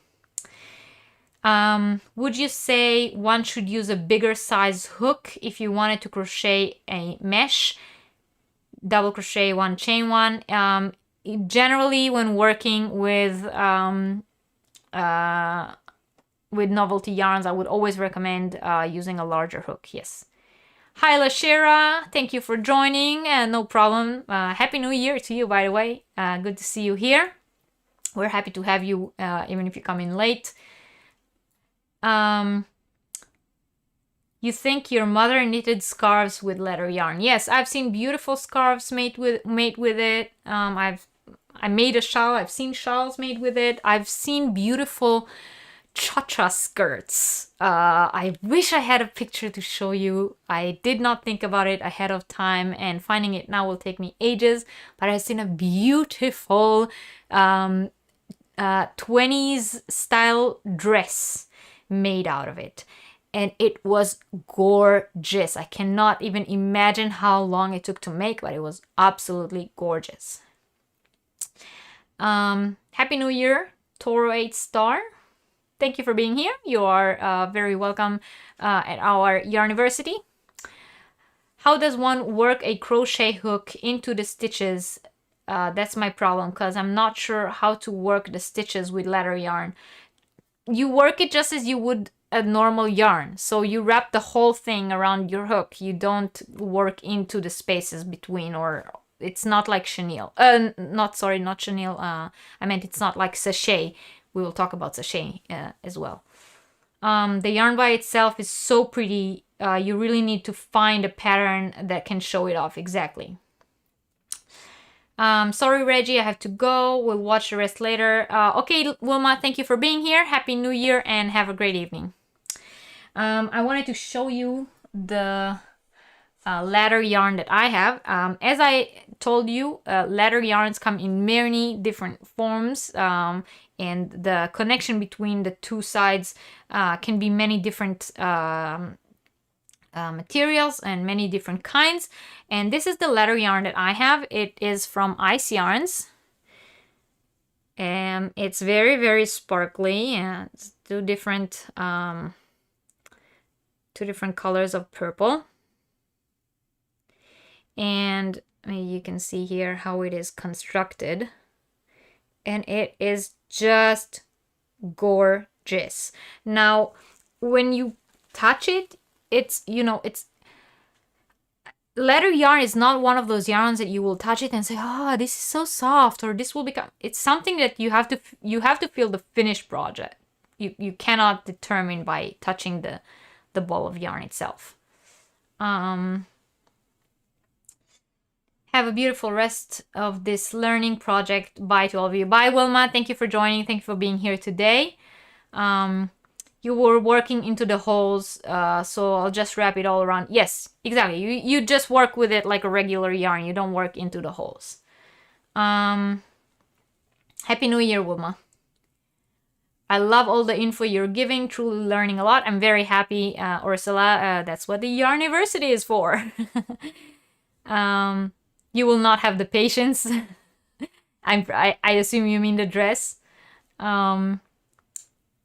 Thanks, Tammy. Well, thanks. It's not. I did make it. But I'm glad you all like this yarn.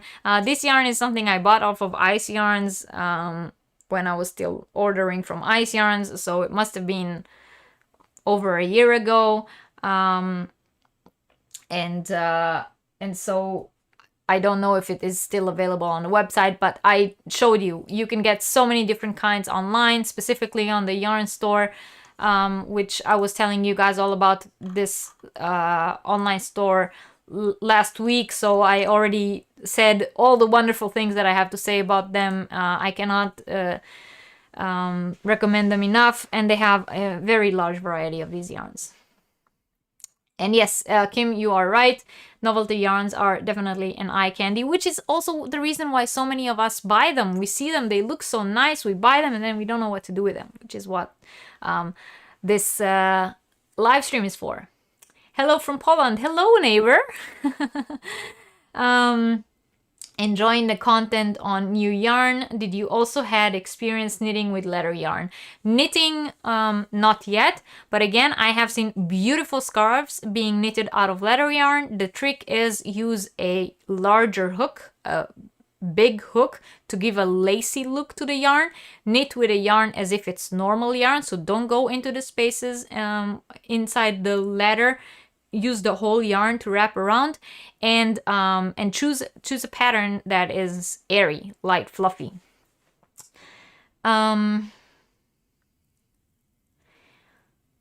You can find a lot of novelty yarns in secondhand shops because nobody knows what to do with them. That's true. I'm very happy you find this live informative. If I saw that yarn, I would walk right on by. That yarn drives me nuts. I've looked at that leathery yarn so many times on Ice Yarns, but never knew how to use it. Well, Rachel, I hope this helps. I hope now you have some ideas.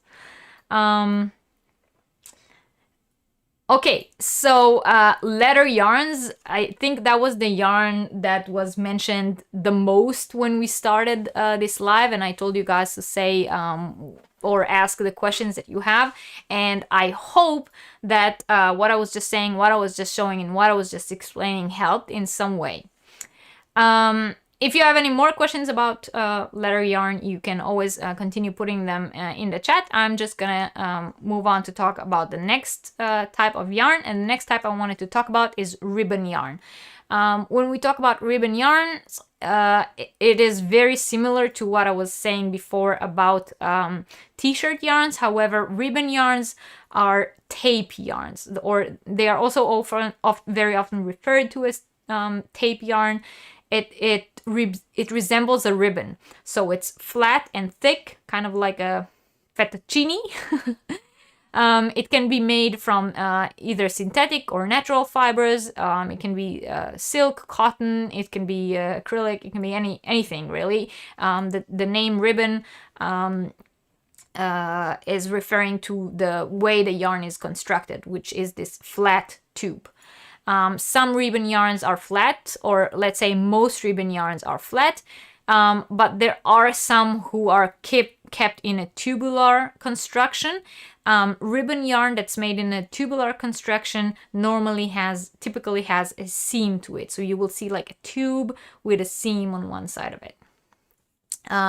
Best fitted projects for ribbon yarns are bags or home decor, because it's the kind of yarn, just as we said when we were talking about t-shirt yarn, ribbon yarn is the kind of yarn that has sturdiness to it. It makes a hard finished object. It's not flowy or anything like that. It's kind of like a rough, or not rough, stable? Not... Oh my god. This happens every week. There comes the one time when the English word escapes me. I have explained this many times. I speak 3 languages. I know now in my head I have the words in the 2 other languages. I don't have it in English. So it is stable. It has stability, so it stays. It's not... doesn't wobble. How do you... Tell me the word in the chat. I cannot remember it right now. It escapes me. So while you guys... It's stiff! Thank you, Tammy. I love you so much. Exactly. It's stiff. Thank you, Tammy. And so it is not for... Thank you for all those wonderful suggestions, everyone. Yeah, so it's not for wearables or scarves or things like that. It would be good for baskets, rugs, this kind of things, decorations, planters, things like that.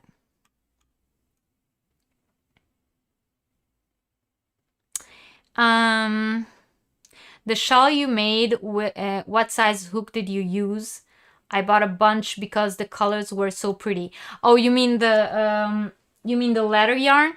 I don't remember which one I used for the one that I made, but I do remember that I used like 2 sizes bigger than what was stated on the yarn. So leather yarns, like I said, they're a large family of yarns, and they come in many different shapes and sizes and constructions.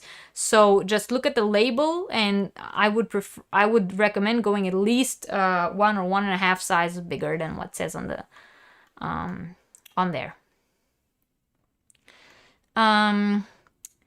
You keep looking at the vest made of hurricane yarn. This This, yes, this is my Pentagon Granny sweater, and the tutorial for this is on my YouTube channel for those of you who are interested. That's what it's called, and the video tutorials on my channel. And it is made out of hurricane yarn. Now that you kind of know how to work the leather yarn, I think I'm going to try to make a fashionable scarf. I would love to see that, Kim. Please put pictures up and show it on your channel once you do. I am the worst enabler, yes. Now you make me want to buy unusable yarn. Yeah, so stiff, rigid, solid. Thank you for all those wonderful suggestions of words. Ribbon yarn is great for crochet baskets. Yes, exactly. It is very sturdy. Julie uses ribbon to decorate with beads to make decorative baskets. Oh, do you put the beads through?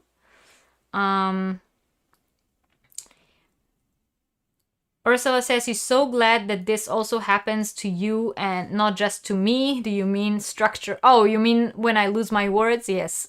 It's good to know that it happens to more people. You use another yarn with it because of the gaps in between. You mean the leather yarn? That's also a good idea. So you kind of use it and then you sort of get like a flat because the other yarn is sort of worked in between the two sides of the ladder. That's it. That's a good tip. Thank you, Lashira.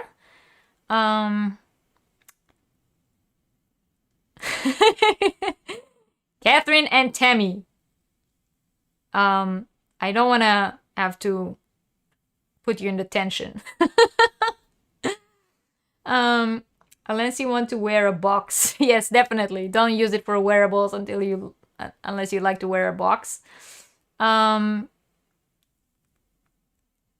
It's more like flat shoelaces, exactly. Ribbon is sort of like a shoelace yarn, definitely.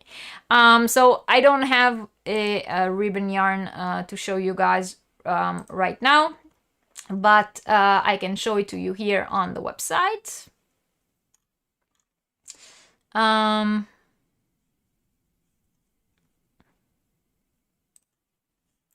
So, for example, you can see here the ribbon yarn. It pretty much looks like a ribbon, like ribbon that you use for gifts, to wrap gifts. There's even a picture, or it's pretty small and you can't really see, of some kind of top made out of it, but I personally would not use ribbon yarn to make tops. I don't think it will be. Maybe it depends on what kind of ribbon yarn and what kind of materials. There might be some ribbon yarns that are more flowy. I actually did not look, but when I look at it, it looks like this one is 80% viscose, so it might be a very light ribbon yarn. But the common thing to those ribbon yarns is that shape of them, that they look like shoelaces, or I said fettuccine before. Hope you guys don't mind me taking from the food world. Maybe I'm just hungry. So I can't find another ribbon yarn on here. I did see one before, but I can't find it right now. So I hope that example of what I was showing before was good enough. All right.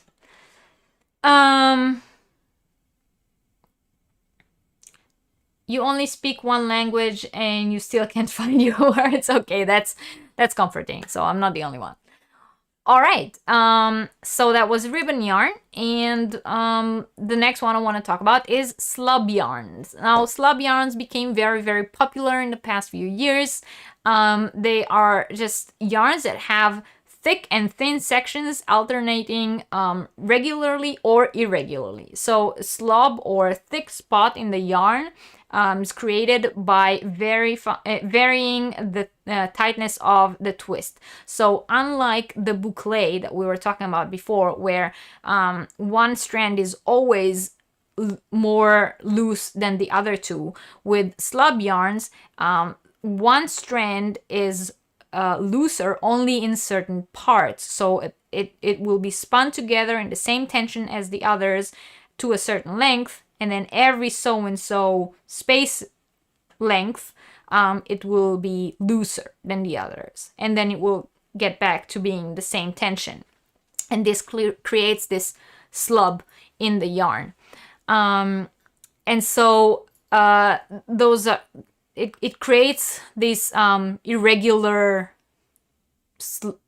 thickness to the yarn, but it's not like thick and thin yarn. It's just like a little slub in the yarn, like a little nub on it every so and so length in the yarn. When knitting or crocheting with slub yarn, it is best to use a simple stitch, as the yarn itself is already so much texture. Because of this, if the spaces between those slubs are short spaces, then every stitch or two you will get one, and so it creates a lot of texture. When you look at your finished, you lay your finished object flat, it will have this kind of like a 3D effect to it. So if you use a patterned stitch, it might not work. You might not see it, or it will be too busy. And so with that yarn, with slub yarn, simple stitches are your friends, and you let the yarn talk and do the work. The yarn itself already has the texture and the drama in it. The best fitted projects for slub yarns are scarves or airy and light sweaters, and sometimes even hats if they are slouchy hats, or berets. I've seen beautiful berets made with slub yarns, and these are the kind of projects that you want to go for with slub yarns. Now, they have become very, very popular in the past few months. I have seen more and more and more of them. Even people who do hand-dyed yarns or indie dyers start working more and more with these slub yarns, and I think it's due to the how they make it easy to make something that looks more, you know, just like when we said about the leather yarns, you use the simplest stitches and you get a big effect. It's the same with slub yarns. It's almost the same with every one of the novelty yarns, only these ones like a little bit more, because they create sort of like a 3D effect to your finished fabric.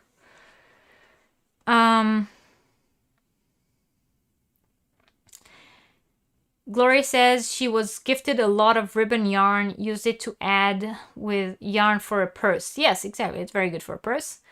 You think the same should be changed from ribbon yarn to fettuccine yarn? Yes. In the 80s, your mom, Catherine says, her mom knitted an amazing jumper for her grandma, or for your grandma. It was made of all kind of novelty and luxury yarn. It was made out of geometric figures, each one type of yarn. Oh, so geometric figures, each one a different type of yarn. That sounds amazing. How long did it take her to make it?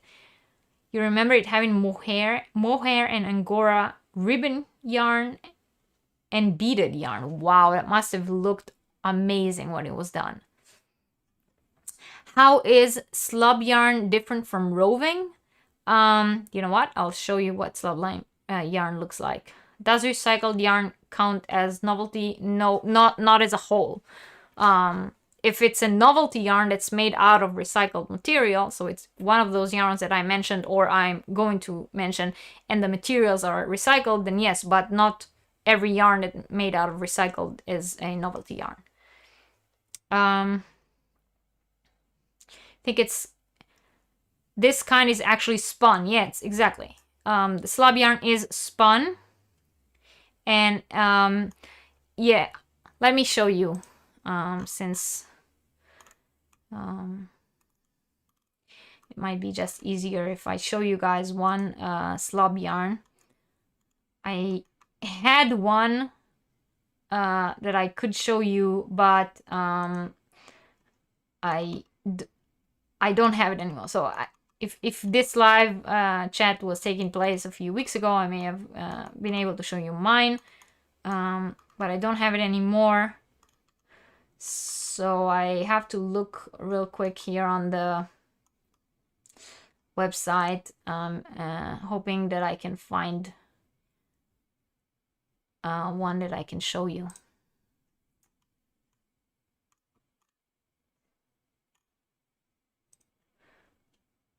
I may not be able to though. Let's see. No, okay.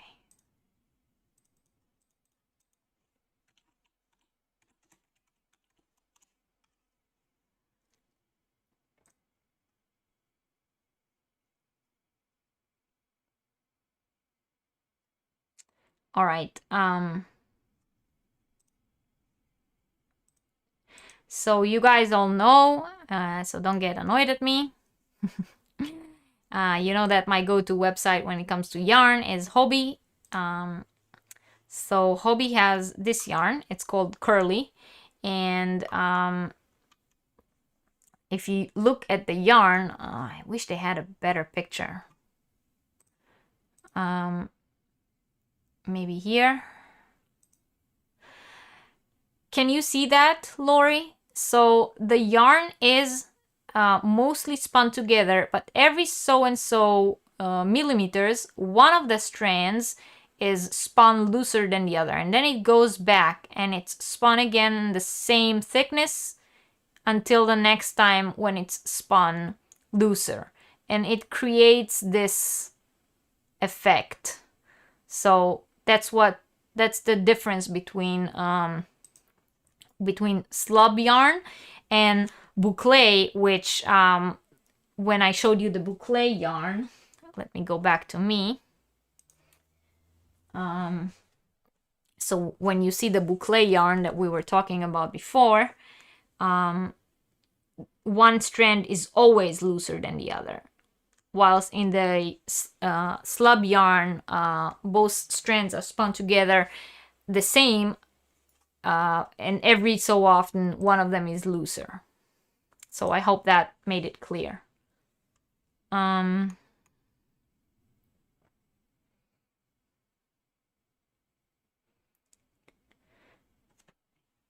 You have a slub yarn specialty shrug that can be worn as a cowl on my channel. Lots of novelty yarns using it.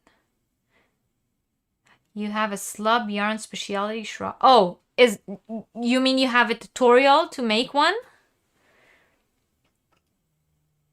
And okay, good, Lori. So you saw it. Angela says, got to go now.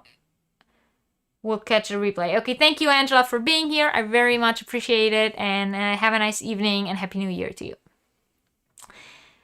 They show up irregularly. I think I actually have some of this that came in a mystery box. Okay, so now you know what it's called. It was on your last video. Okay, do you mean, I'm sorry, do you mean you showed something that you made, or do you mean you are explaining how to make something on that last video? Yeah, good night, Angela. I'm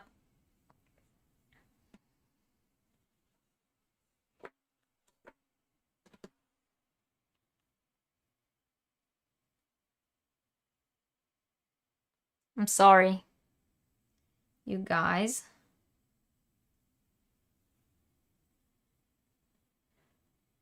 I got a strange message.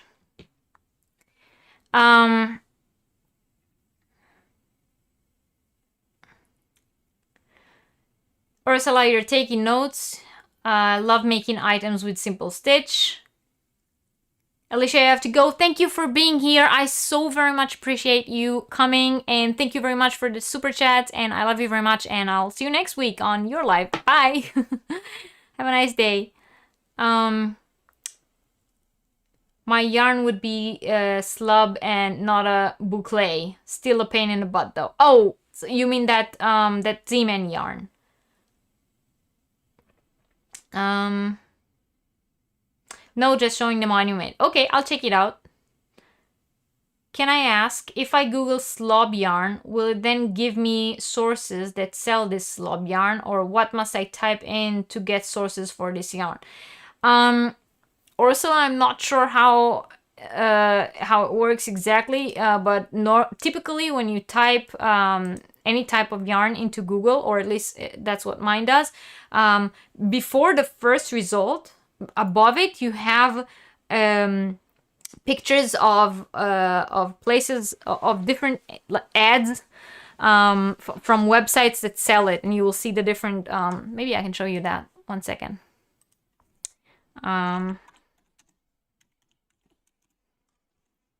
Here.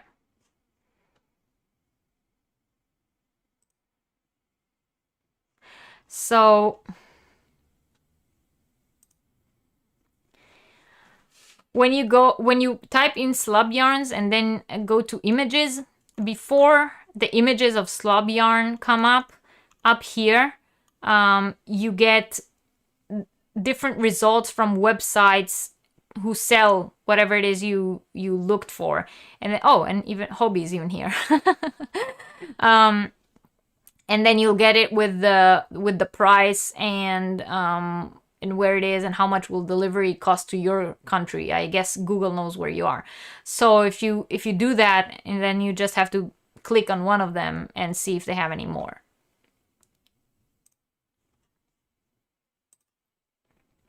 But if you shop on Etsy, for example, and just type in Slub yarn into the Etsy search, then you will come up with a whole bunch. What kind of stitches for the Slub yarn? I think any kind, but I wouldn't do busy patterns. So single crochet, double crochet, triple crochet, you know, the ones that use the simple stitches, and just use I would always, with Novelty yarn, go up at least half a hook size from what is recommended on the band. Good night, Alicia. Slub. Yeah, Slub yarn.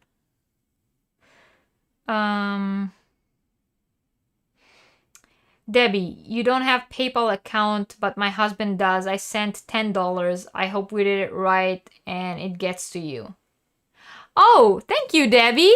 Thank you. I really appreciate it. Thank you very much. And cheers to you. Yeah, for those of you who are interested, ways that you can contribute to the channel, other than watching my ads at the beginning and end of my videos, donating through super chats while you watch live chats. You can also donate through PayPal. The links are always in the description box of my video. If you don't have PayPal and you want to join, then there's a link to join to PayPal in the description box of the videos. And of course, everything that you buy off of the Teespring shop, don't forget the discount code, as well as the Etsy shop, everything that I make out of that, or if you donate through Coffee, you can also, buy me a coffee on Coffee. Then all those things, everythting goes back into the channel, into putting good quality content into this channel. So I don't live off of this channel. It's strictly everything that comes in from those things go back into putting content to the channel.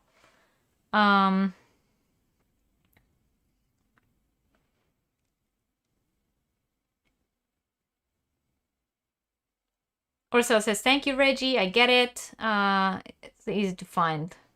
I'm happy you're learning a lot, Ursula.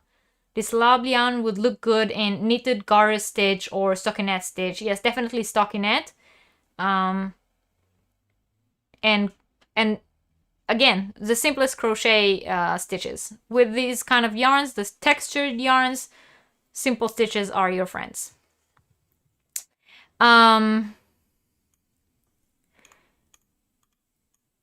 All right, the next kind of yarn that I wanted to talk about is thick and thin yarn. It is similar to Slub that we were just talking about, only with thick and thin, it can be very thick and very thin in different spots of the yarn due to the pressure of spinning it. So in thick and thin yarn, rather than having one strand loosely spun, the whole of the yarn is in some places tighter spun and in some places looser spun, and then it creates some places where the yarn is thin and some places where it's thick, and you get these sections. So it will be thin, then it will go thicker, then it will go thinner again, and so on. And that is created due to the pressure of spinning. Thick and thin yarns are the perfect way to create unique fabric without using complicated stitches on patterns, because just as I said about the Slub yarns, the thick and thin ones, the stitches, the easiest stitches are your friends here. They change shape, and thick and thin yarns change your gauge as you work with them. So whether you're, I don't know, weaving, crocheting, or knitting, when you use thick and thin yarn, you have to do a gauge swatch, because you have to know how this yarn works out with your tension.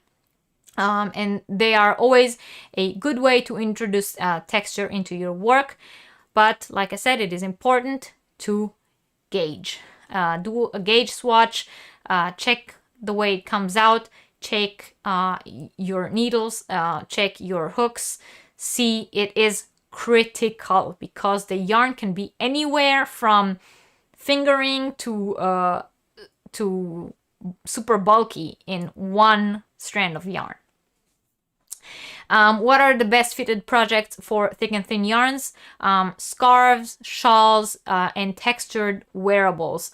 You can make beautiful shawls and scarves specifically out of thick and thin yarns that all you do is just single crochet through them. Just single crochet or double crochet it all, and the yarn does the texture for you. And I want to show you a thick and thin yarn that I have. This one, if you guys saw the video that I made about the test pattern I did for Priscilla from Distinctive Crochet, this is the yarn that I used on that pattern. And I was saying that when I was talking about the pattern, that the yarn that I used, it was very, very busy, and this is exactly what I mean. You can see it here, right? It's full of fuzz. You can see when you look at this yarn. Let me get a good part to show you here. All right, sorry. I'm sorry, I just hit my microphone and it probably sounded very, very loud to you guys. I'm very sorry. So, look at this. Okay, so you see that? The yarn here, this part of the yarn, the thin part, is about a 3 weight, what I would consider a 3, a lightweight, a DK.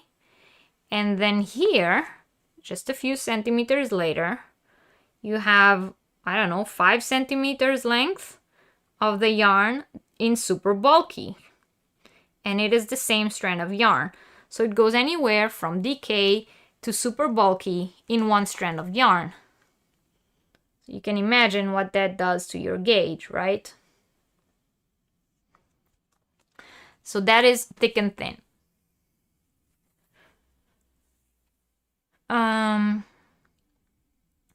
You want to make a teddy bear with that Slub yarn. It will look beautiful, Lori. It will come out beautifully. Is that roving yarn? No, it is not roving yarn. That's a great idea, Lori. Yes, it is. You're learning to spin with a drop spindle. The result looks like that, thick and thin. Yeah. I think a lot of people who are beginning to spin come across this phenomenon. You see that, right? You see that there's like a really thick part, and this part, I don't know if you can understand that from watching, but this is about 5 centimeters of the yarn that is super bulky, and then right after you have 5 centimeters of the yarn that is decay. So you can imagine what kind of texture that gives. Ursula, you love that yarn. I want to show you again the cowl that I made with it. This is the test pattern that I did for Priscilla from Distinctive Crochet, and maybe you can see that. You see the texture. These here on the side. Now ignore the middle, because the middle is cabling, and this yarn is not good for cabling. Do not do cabling with thick and thin. This was something I did. I wanted to see how it would come out, and the answer is not good. So these here on the sides, on both sides of the middle. So the middle here is cabling, so ignore that. But both sides are simple double crochets. And look how simple double crochets give texture to that fabric, just because of the way the yarn is. So of course, when working with thick and thin yarn, you have to choose the hook size that fits the yarn at its larger parts. You cannot say, oh, this is going everywhere from decay to super bulky, so when I work with decay, I usually use a 4.5 millimeter, so you cannot use that, because you have parts of the yarn which are super bulky. You have to go by the super bulky when doing that.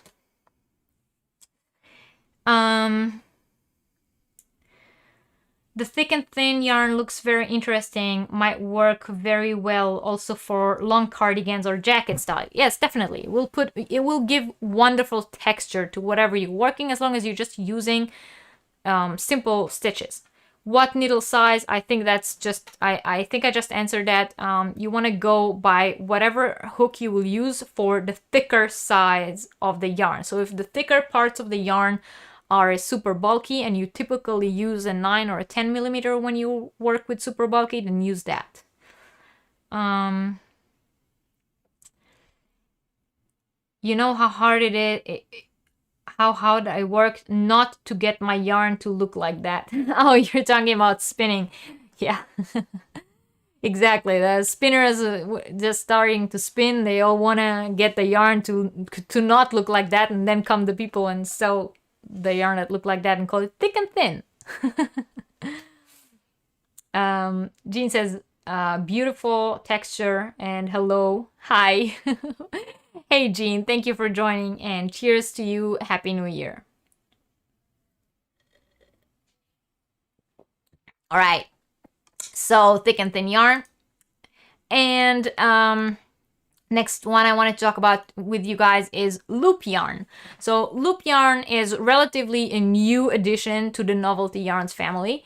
It is super bulky, stitched into loops. It used to make knit-like fabric without needles or hooks. So if you saw all these people doing now the tutorials of how to finger knit with loop yarn, that's loop yarn. That's that yarn that already comes with the loop in it, and all you have to do is put them one through the next. It's typically worked by pulling a loop through a loop from the previous row. It is sort of like knitting, only you do it with your fingers, and the yarn already comes ready for you, so you don't have to yarn over anything. It's just loop through loop through loop through loop. Very nice for if you want to get kids into fiber arts, or for you, if you want to make an object that works up quickly, looks like it's knitted. It is wonderful. The typical projects for this kind of yarn are blankets, bags, home decor. These are the kind of objects that you should or would create with that yarn. Now I will show you one yarn of these yarns on the website.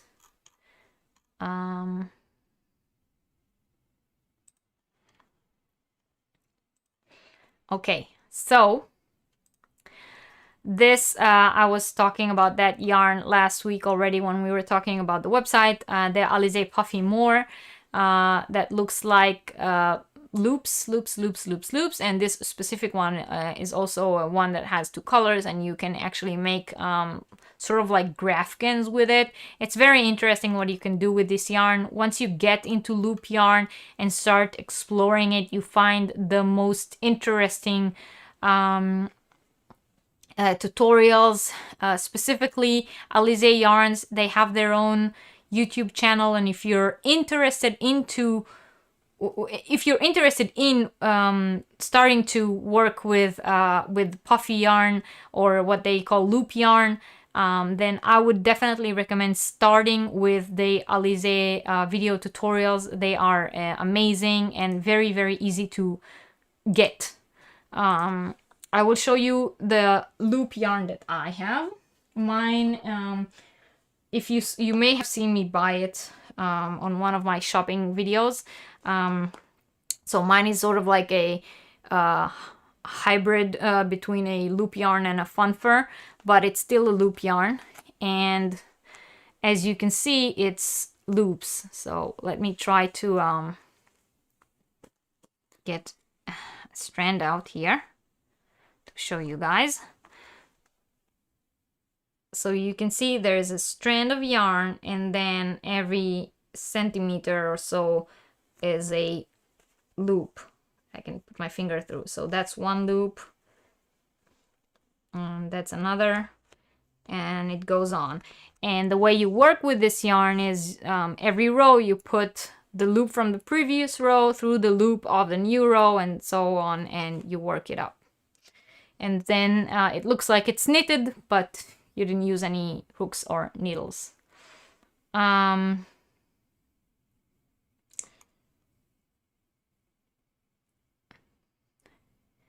Catherine says, spinners just call it art yarn and sell it really expensive. You mean the thick and thin. Would it be a good idea to change your hook size when working with thick and thin yarn? I don't know. I never tried.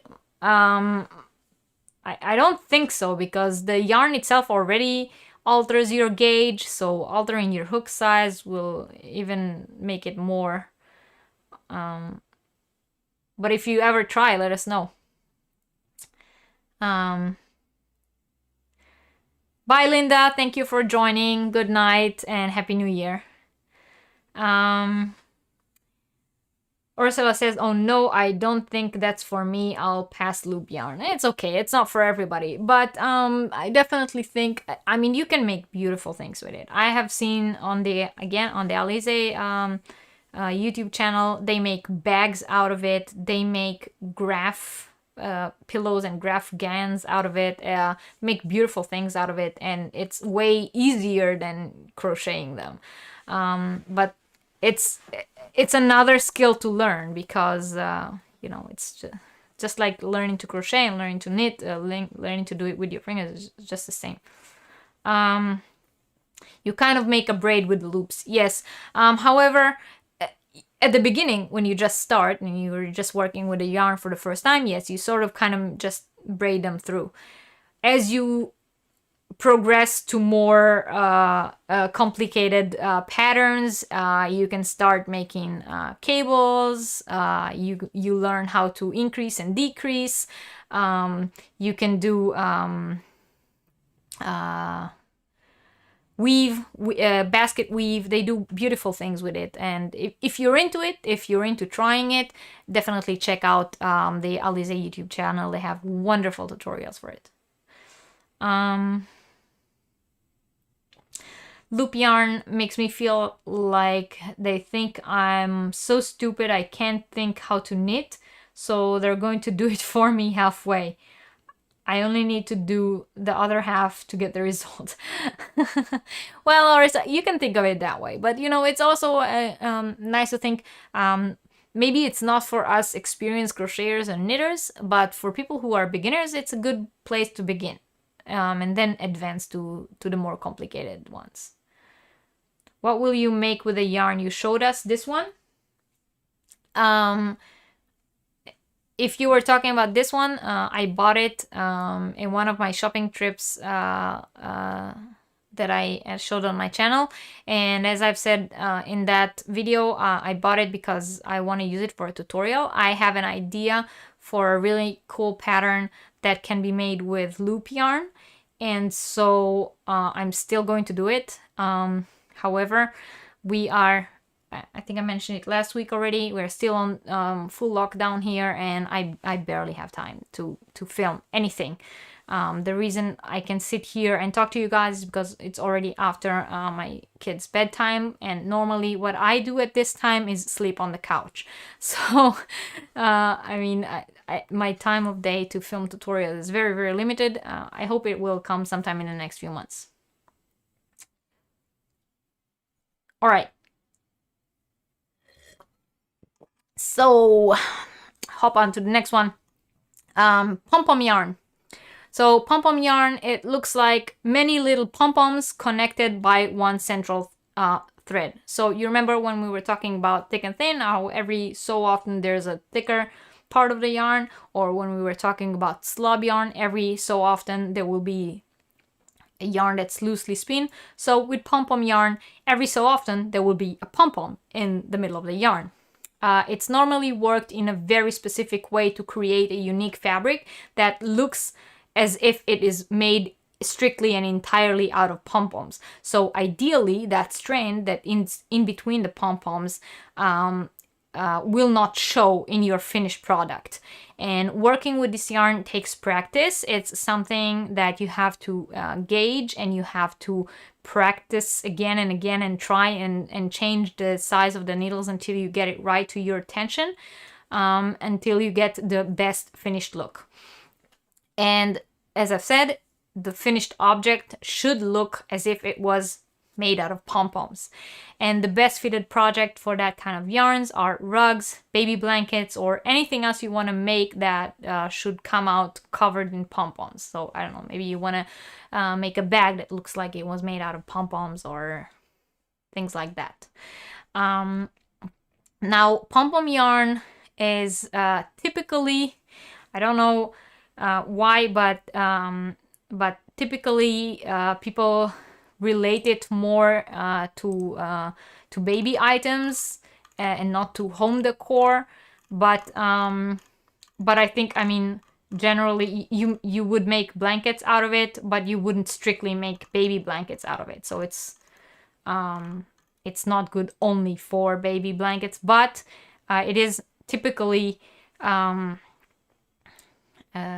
classified as a baby yarn. So here is an example of what it looks like. And if you look at the yarn up close, then you see there's like this pom every few centimeters on the yarn. It comes in different colors. And if you're interested in seeing how exactly to work with it, then they even have a video here. It is sadly not in English, but I think you pretty much get the hang of it. And you can see in this thumbnail picture here that you see how the finished object should look like. So as I've said, all you see is the pom-poms. You don't see those parts in between holding the pom-poms together. So the finished object will have this kind of texture to it, as you can see here. It's a very special kind of yarn. Looking at the website, they say it's good for blankets, scarves, cardigans, blouses, and hats. I can't really imagine a blouse or a cardigan made out of it. Maybe a scarf, maybe a hat. But I mean, look at this texture. Would you wear a whole cardigan? That it will be heavy and hot, and I'm not sure I would. But you know, to each his own. So that's pom-pom yarn. Have you ever worked with it before? Have you ever seen it before? Heard of it before? I'd love to know.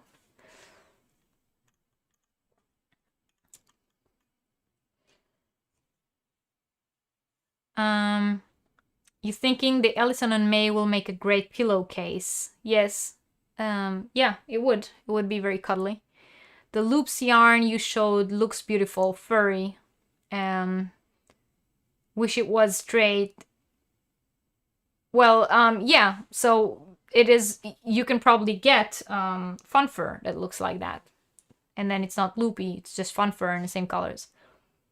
Thank you so much for taking this time to spend with us. You must be tired. It's okay. You love Pom-pom yarns. It's gorgeous. Have you worked with it before, Ursula? Tell us what you did with it. It looks like a nightmare to me. Yes, I agree. I also did not like working with it at all. It takes a lot of practice to learn how to do it. And once you actually learn how to do it, I think the finished projects that you can make with it are quite limited. Jean says she likes to keep an open mind about these specialty yarns. Did not start to crochet after many decades of only knitting. It's a whole new world full of many possibilities. Yes, it is. You're now starting to knit after 10 years of not knitting. Oh, I've been knitting alongside crocheting this whole time. I just don't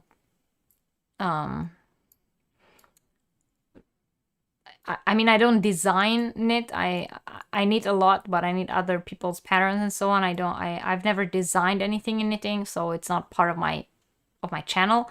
But I knit regularly.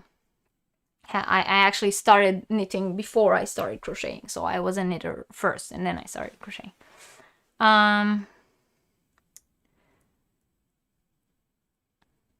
Julie said she had a skein of pom-pom yarn. Tried to crochet a headband from it, not thrilled with the result. Yeah, it takes a lot of practice to get it to look right, and even then, the possibilities are quite limited, I think. You like that yarn? You mean the pom-pom yarn? Seen a blanket tutorial with this yarn. It was gorgeous and not difficult to make. I think it looks very not difficult, but I think the most difficult thing with pom-pom yarn is figuring out what hook or needle to use and how to measure the distance in between so that you only see the pom-poms in your finished product. Catherine says she has pom-pom yarn in her stash. It's like 10 years old. Made a very cool scarf with it at a craft fair workshop, but can't remember how it works. Yeah. I get that. I don't like the full pom-pom fabric though. I have seen the yarn being crocheted with over the in-between cord, so the pom-poms were spaced out. Oh, that's an interesting idea. I haven't seen that. Does it? And you said it looks good. I've knitted with pom-pom yarns years ago and loved it.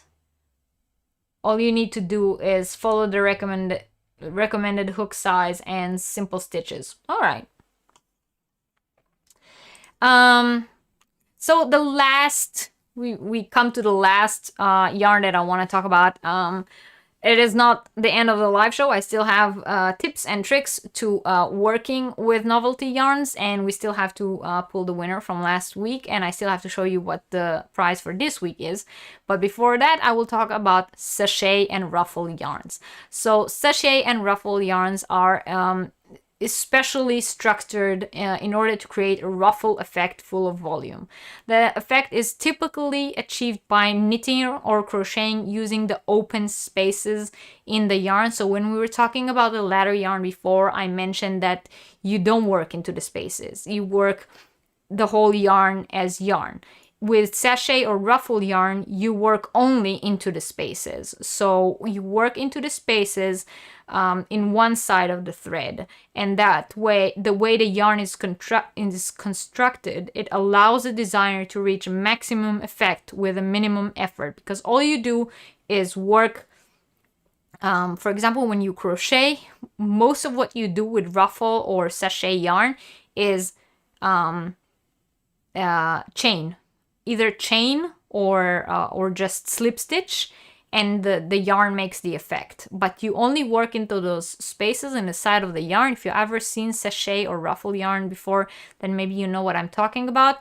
And then the rest of this fabric does the effect for you. So sachet or ruffle, what it's mostly used for is anything ruffle. Ruffle scarf, ruffle skirts, ruffle tops.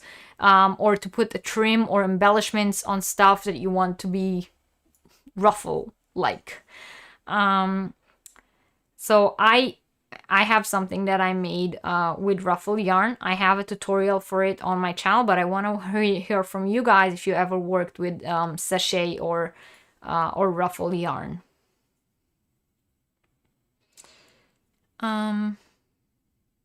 Ursula says her favorite knit item is Aran jerseys with cables. Learned to crochet as a child and then only took it up about 10 years ago. Knitted the rest of the time. All right. So you mainly knitted and now you mainly crochet. Jenny says she has seen some skirts patterns with the sachet yarn. Also some doll clothes. Yes.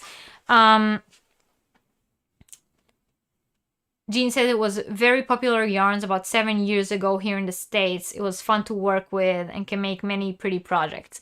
Yeah, I have seen a lot of those ruffle scarves, which are pretty much, you know, just going into the yarn and either chaining or slip stitching through. However, I'm looking for one specific yarn I want to show you, but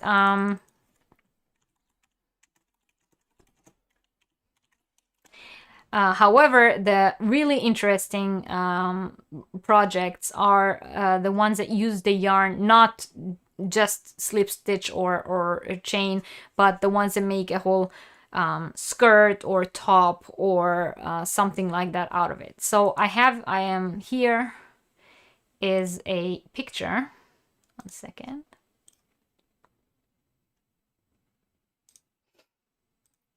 All right. So here,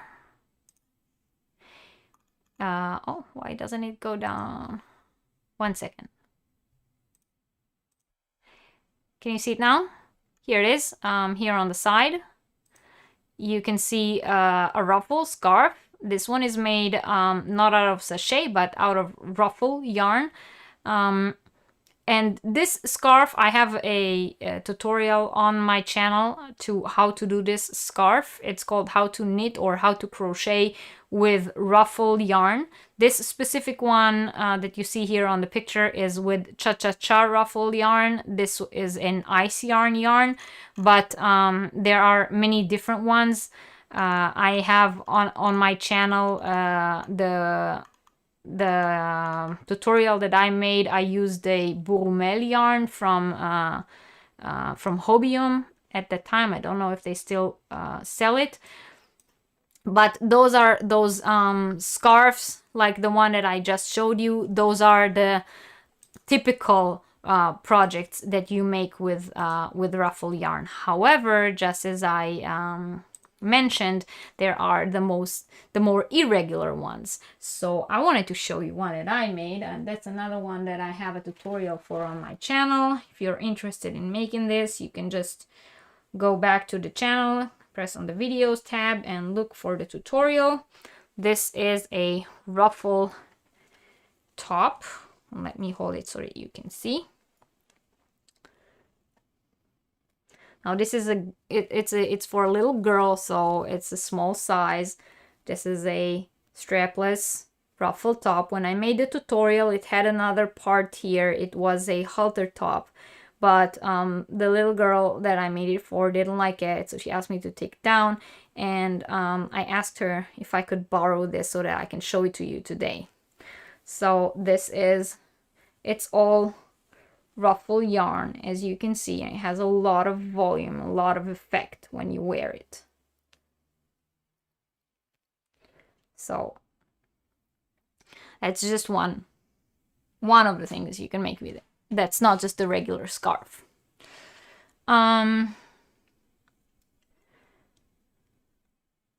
Rachel says she thinks she got some sachet yarn in a mystery box that she got from my Etsy shop. Yeah, you probably have the Boucle one. That's exactly the one that I used in the tutorial on my channel. I bought it from Housekeeping.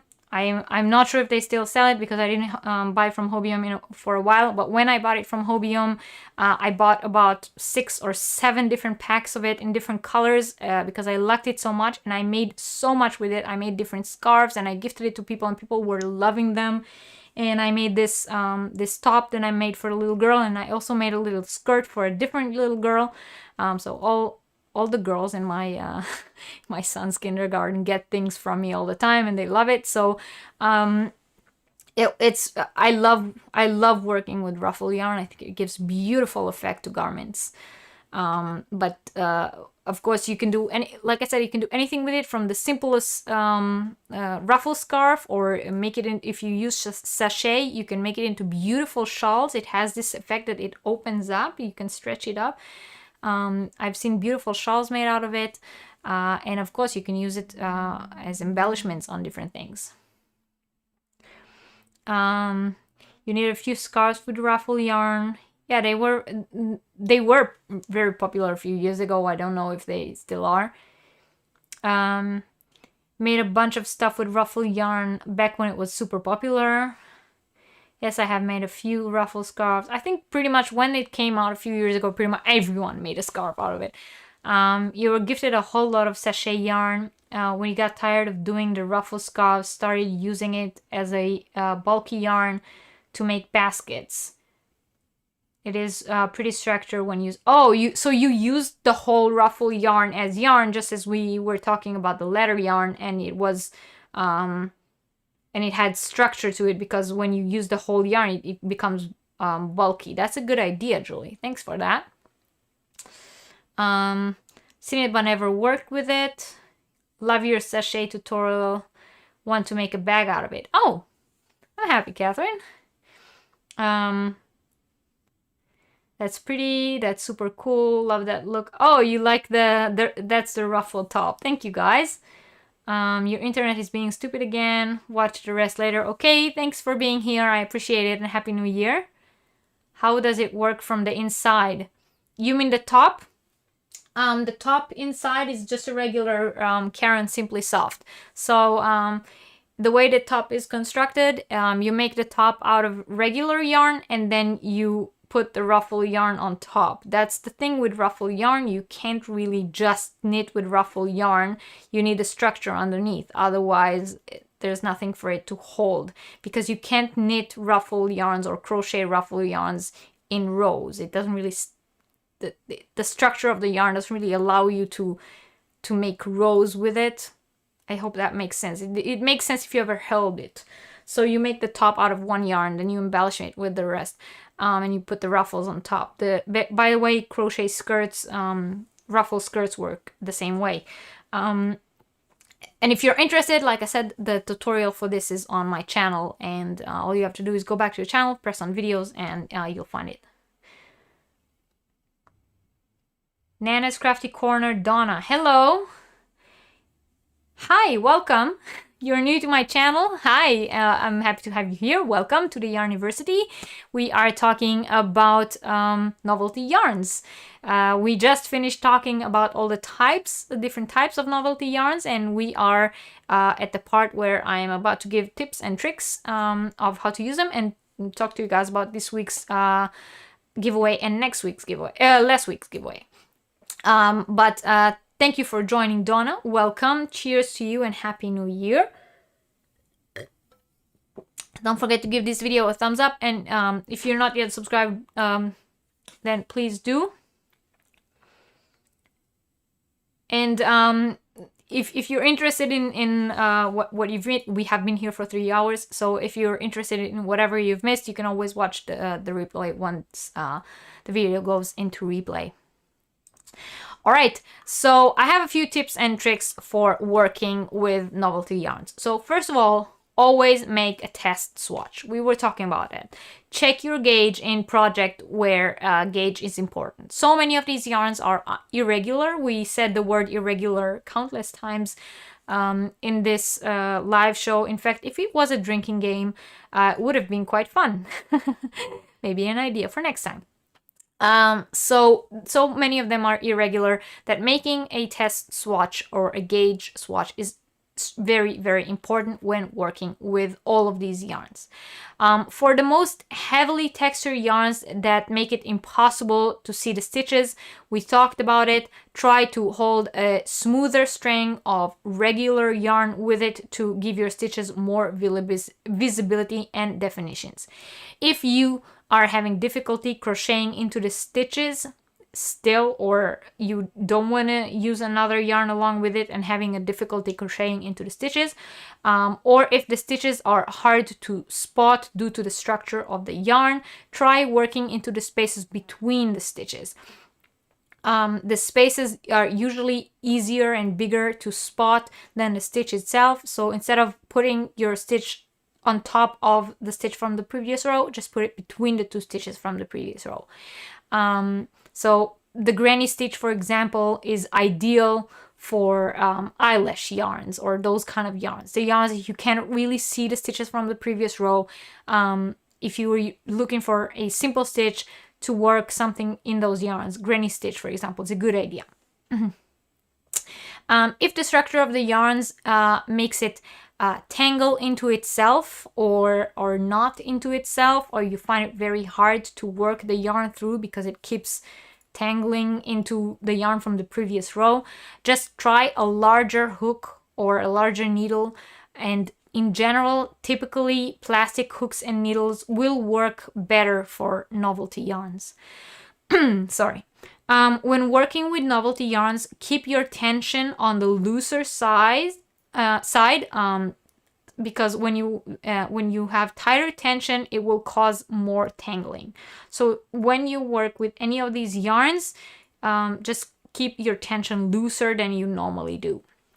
Count your stitches as you go and use stitch markers to keep an eye on your count. Some yarns make it impossible to see or recognize the stitches, and counting after completing a row may prove to be a very hard task. So the best way to keep count on your stitches will be to count while you work, and I would recommend, if you're working on a large project, just put a stitch marker every 10 stitches. So count to 10, put a stitch marker, count the next 10, put a stitch marker, and then you just count the stitch markers to make sure you have the right amount of stitches in your work. Same ways with counting rows. Keep a count on your row by using a row counter, or writing down your rows for the exact same reasons. Most of these yarns are very hard to spot the stitches after you work them. And I mentioned it countless times in today's live, stick to easy patterns with basic stitches. Cabling, fans, and all their likings are not recommended when novelty yarns are involved. So now I wanted to give you guys a few ideas for those of you who have novelty yarns or want to start working with novelty yarns, or this live gave you the push you needed to try to work with them, but you don't want to start right on the beginning with a very big project.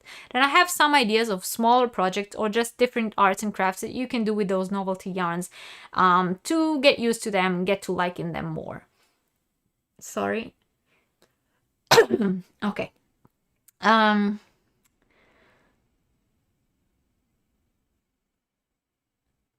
Ursula said that's exactly how she used the eyelash yarn on top of normal yarn. Rochelle says she has to run. Thank you, Rochelle, for being here. Happy New Year. I really appreciate it. And I'm glad you liked the info. Cheers. F meets you gotta go too. Family needs clean clothes. I'm glad you found it interesting, and thank you for joining.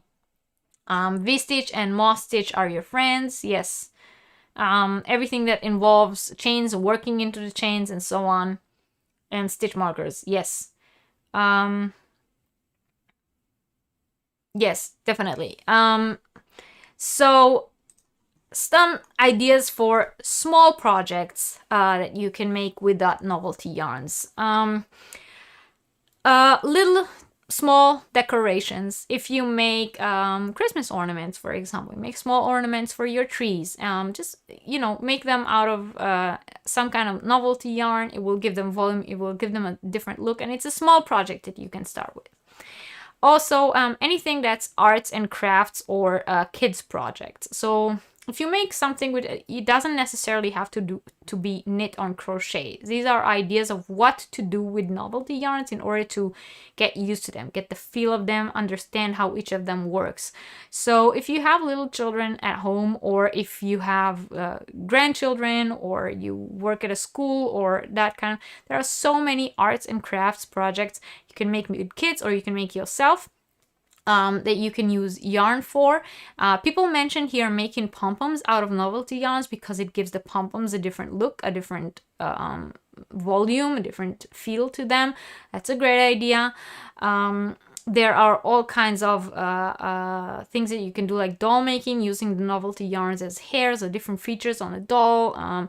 If you make all kinds of small arts and crafts with children, even just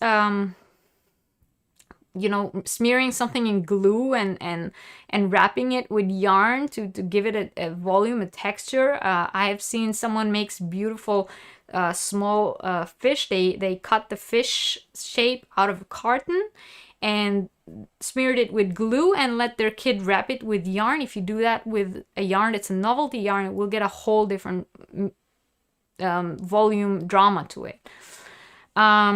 Jewelry are the kind of things that work up quickly. There are a lot of jewelry made out of novelty yarns, out of leather yarns. People mention making them out of the leather, out of the sachet, just using them as one strand with a bigger hook and just chaining through, making a big necklace or wrapping it around a few times and making like a those, how do you call them, the pile-up necklaces.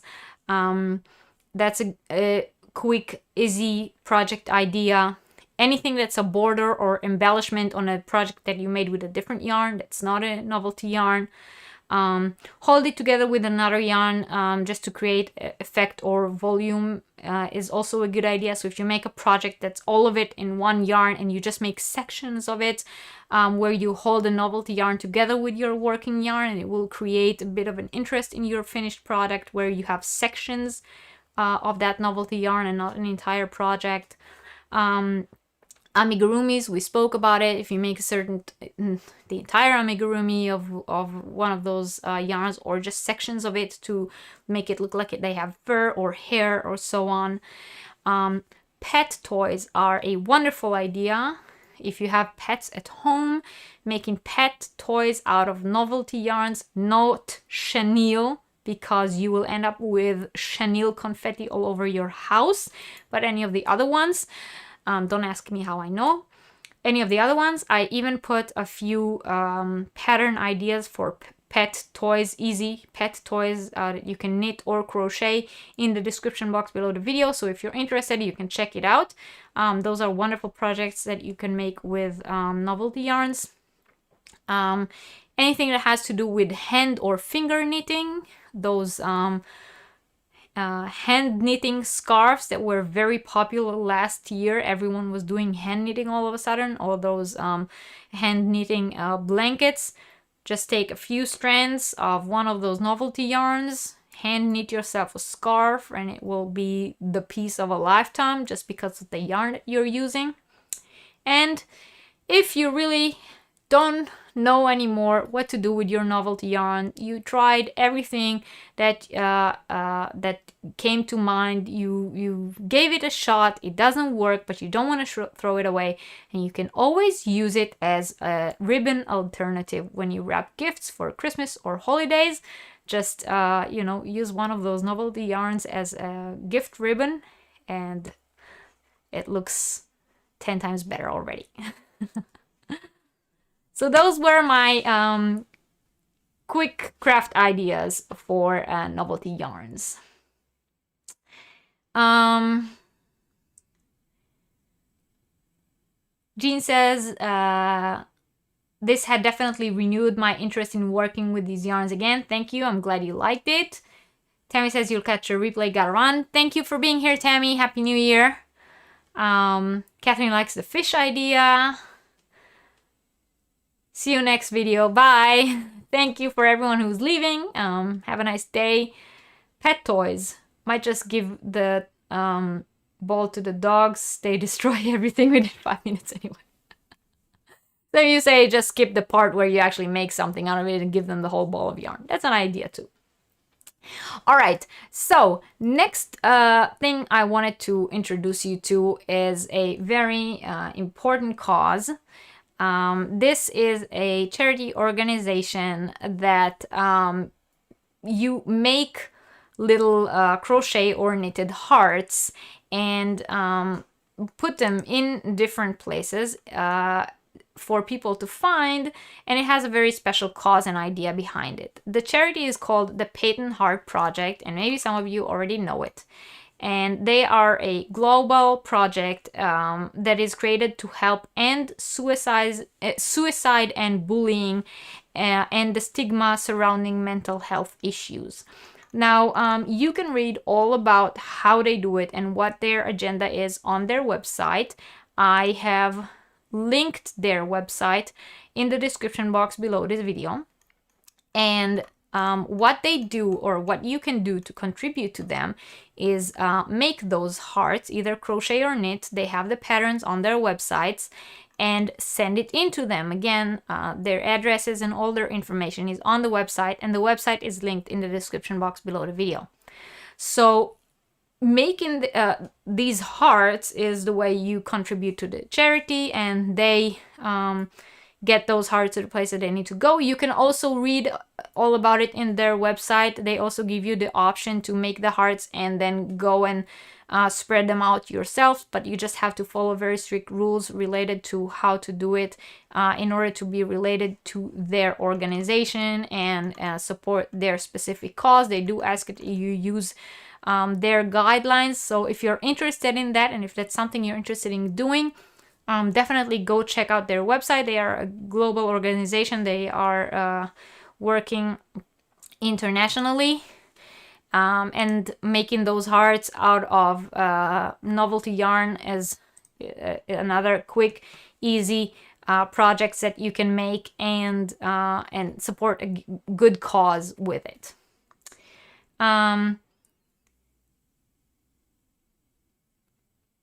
Use it as a ribbon is brilliant. So many ideas running through my head. Gift wrapping, what a great suggestion. I was pretty close to just stuffing it inside an amigurumi. Bye, Lashira. Thanks for being here. Now I want to show you what's in next week's giveaway, and then I will draw the winner for this week's giveaway, and then I'll say goodbye. Hi, Ladybug. Hello. Thank you for joining. Happy New Year's to you. Welcome. So just to remind you all, before we do those last two things, this discount code, if you're interested in getting some of the Yarniversity merchandise at the Teespring shop, the link is in the description box below the video under Get J-Hook merchandise. This discount code will give you a student discount on anything that you will get from today until January 6th. And all the links to everything I was talking about in today's video is in the description box below this video. And if you joined us late or are interested, you can always watch this video and replay to get all the information. So next week's giveaway. Next week's giveaway will be for one of two options. So when I draw the giveaway winner next week, I will give the winner an option to choose between two things, and they will choose whichever one they want. So you can either get these two hanks of the thick and thin yarn that we were talking about before. You get these two hanks. They are, they are 100% acrylic, 150 grams and 90 meters each, and I showed you them before, so you know the way they are structured and the way they are made. And this is the colorway. And with them, will come the matching crochet hook. This is a plastic crochet hook, and the size of the crochet hook is a 15 millimeter. As I was telling you guys, this yarn is a very chunky yarn. Even though it's a thick and thin, we always go by the thicker side. And since it goes all the way to super bulky, I thought that hook size will be fitting. So that would be option number 1. Or option number 2 will be you will be getting a blanket amount, or let's say a baby blanket amount, I don't know, like a middle-ish blanket amount of the chenille yarns that I showed you. So this specific ball of yarn is not used, it is not cut, it is still whole. I only unraveled it today or this morning so that I can show you guys what it looks like on the camera. But I have, I think 8 more. I think I have 10 in total of this yarn that will be the second option. So you can either get 10 balls of the chenille or the 2 hanks of the thick and thin and the hook to go with them. And that would be a choice, so the winner can choose whichever one they want. And in order to be able to win these, you have to come back to this video after it goes into replay, today's live video, and comment down below whatever you want to say about Novelty Yarns. Did today live show help you? What would you like to try out of all the things you talked about today? What kind of novelty yarns have you tried in the past? And so on. Just comment down below, and next week I will choose the winner for that. So let's see what you guys were saying. Jean says she's a psychologist, and this is the first I have heard of this. I appreciate you mentioning it and supporting this very important topic.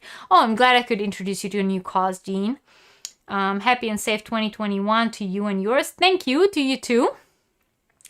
Lori says, just finished my first hat no hate project for 2021. That's great, Lori.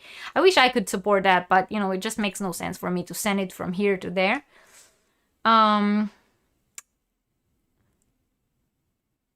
Lori says she's going to share this Hidden Hearts project with my 2 teacher friends who have fiber arts clubs at their high schools. That's a great idea, Lori. Thank you.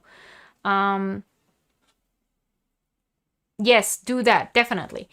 So now we're gonna choose the winner from last week's live chat, and I'm going to open the YouTube random comment picker. I'm gonna take you with me. And just to remind you all, this is from last week's live chat from the comments, and the winner will get this hank of yarn from Star Fiber Studios. It's a hand-dyed yarn, 75% superwash merino and 25% nylon.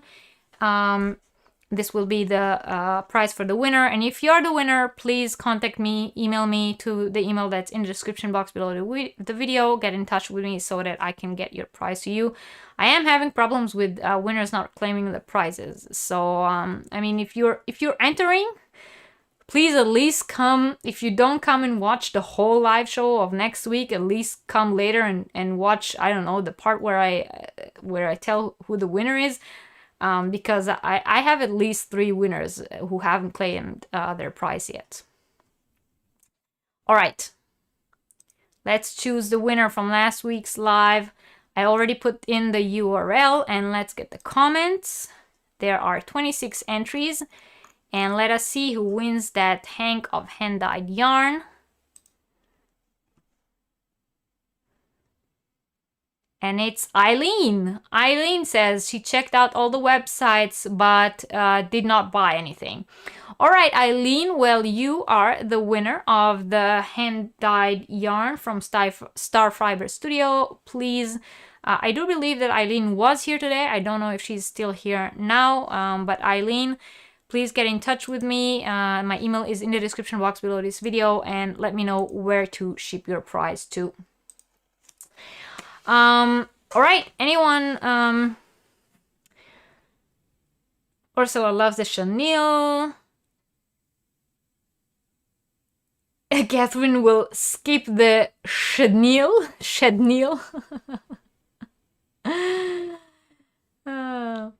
Ursula, I'm very happy that you learned a lot today. And Catherine, yes, I know. I can always send unclaimed prizes to you. That is very friendly of you to be, to be willing to accept unclaimed prizes. Eileen, you're here. Congratulations, Eileen. Congratulations on winning. Cheers to you. You are today's winner. All right, so Eileen, get in touch with me. Everyone else, I'm very happy you could join me today. Thank you for being here. I do appreciate you attending every week. I will be here next week with a new topic and a new live chat. And if you not yet are members of our Facebook group, that is where I typically announce what day the live stream will be at. It's either Saturday or Sunday. At the moment, it all depends on when I have time due to total lockdown, as I mentioned before. But I do hope that once the lockdown is done, we can come up with a strict time of the week when the live chat is taking place. But if you're not yet, if you're not on Facebook, then just subscribe to my channel, hit that notification bell. I normally post the live chats about 3 days before the live chat actually happens, so you can know what day it's and time it's taking place.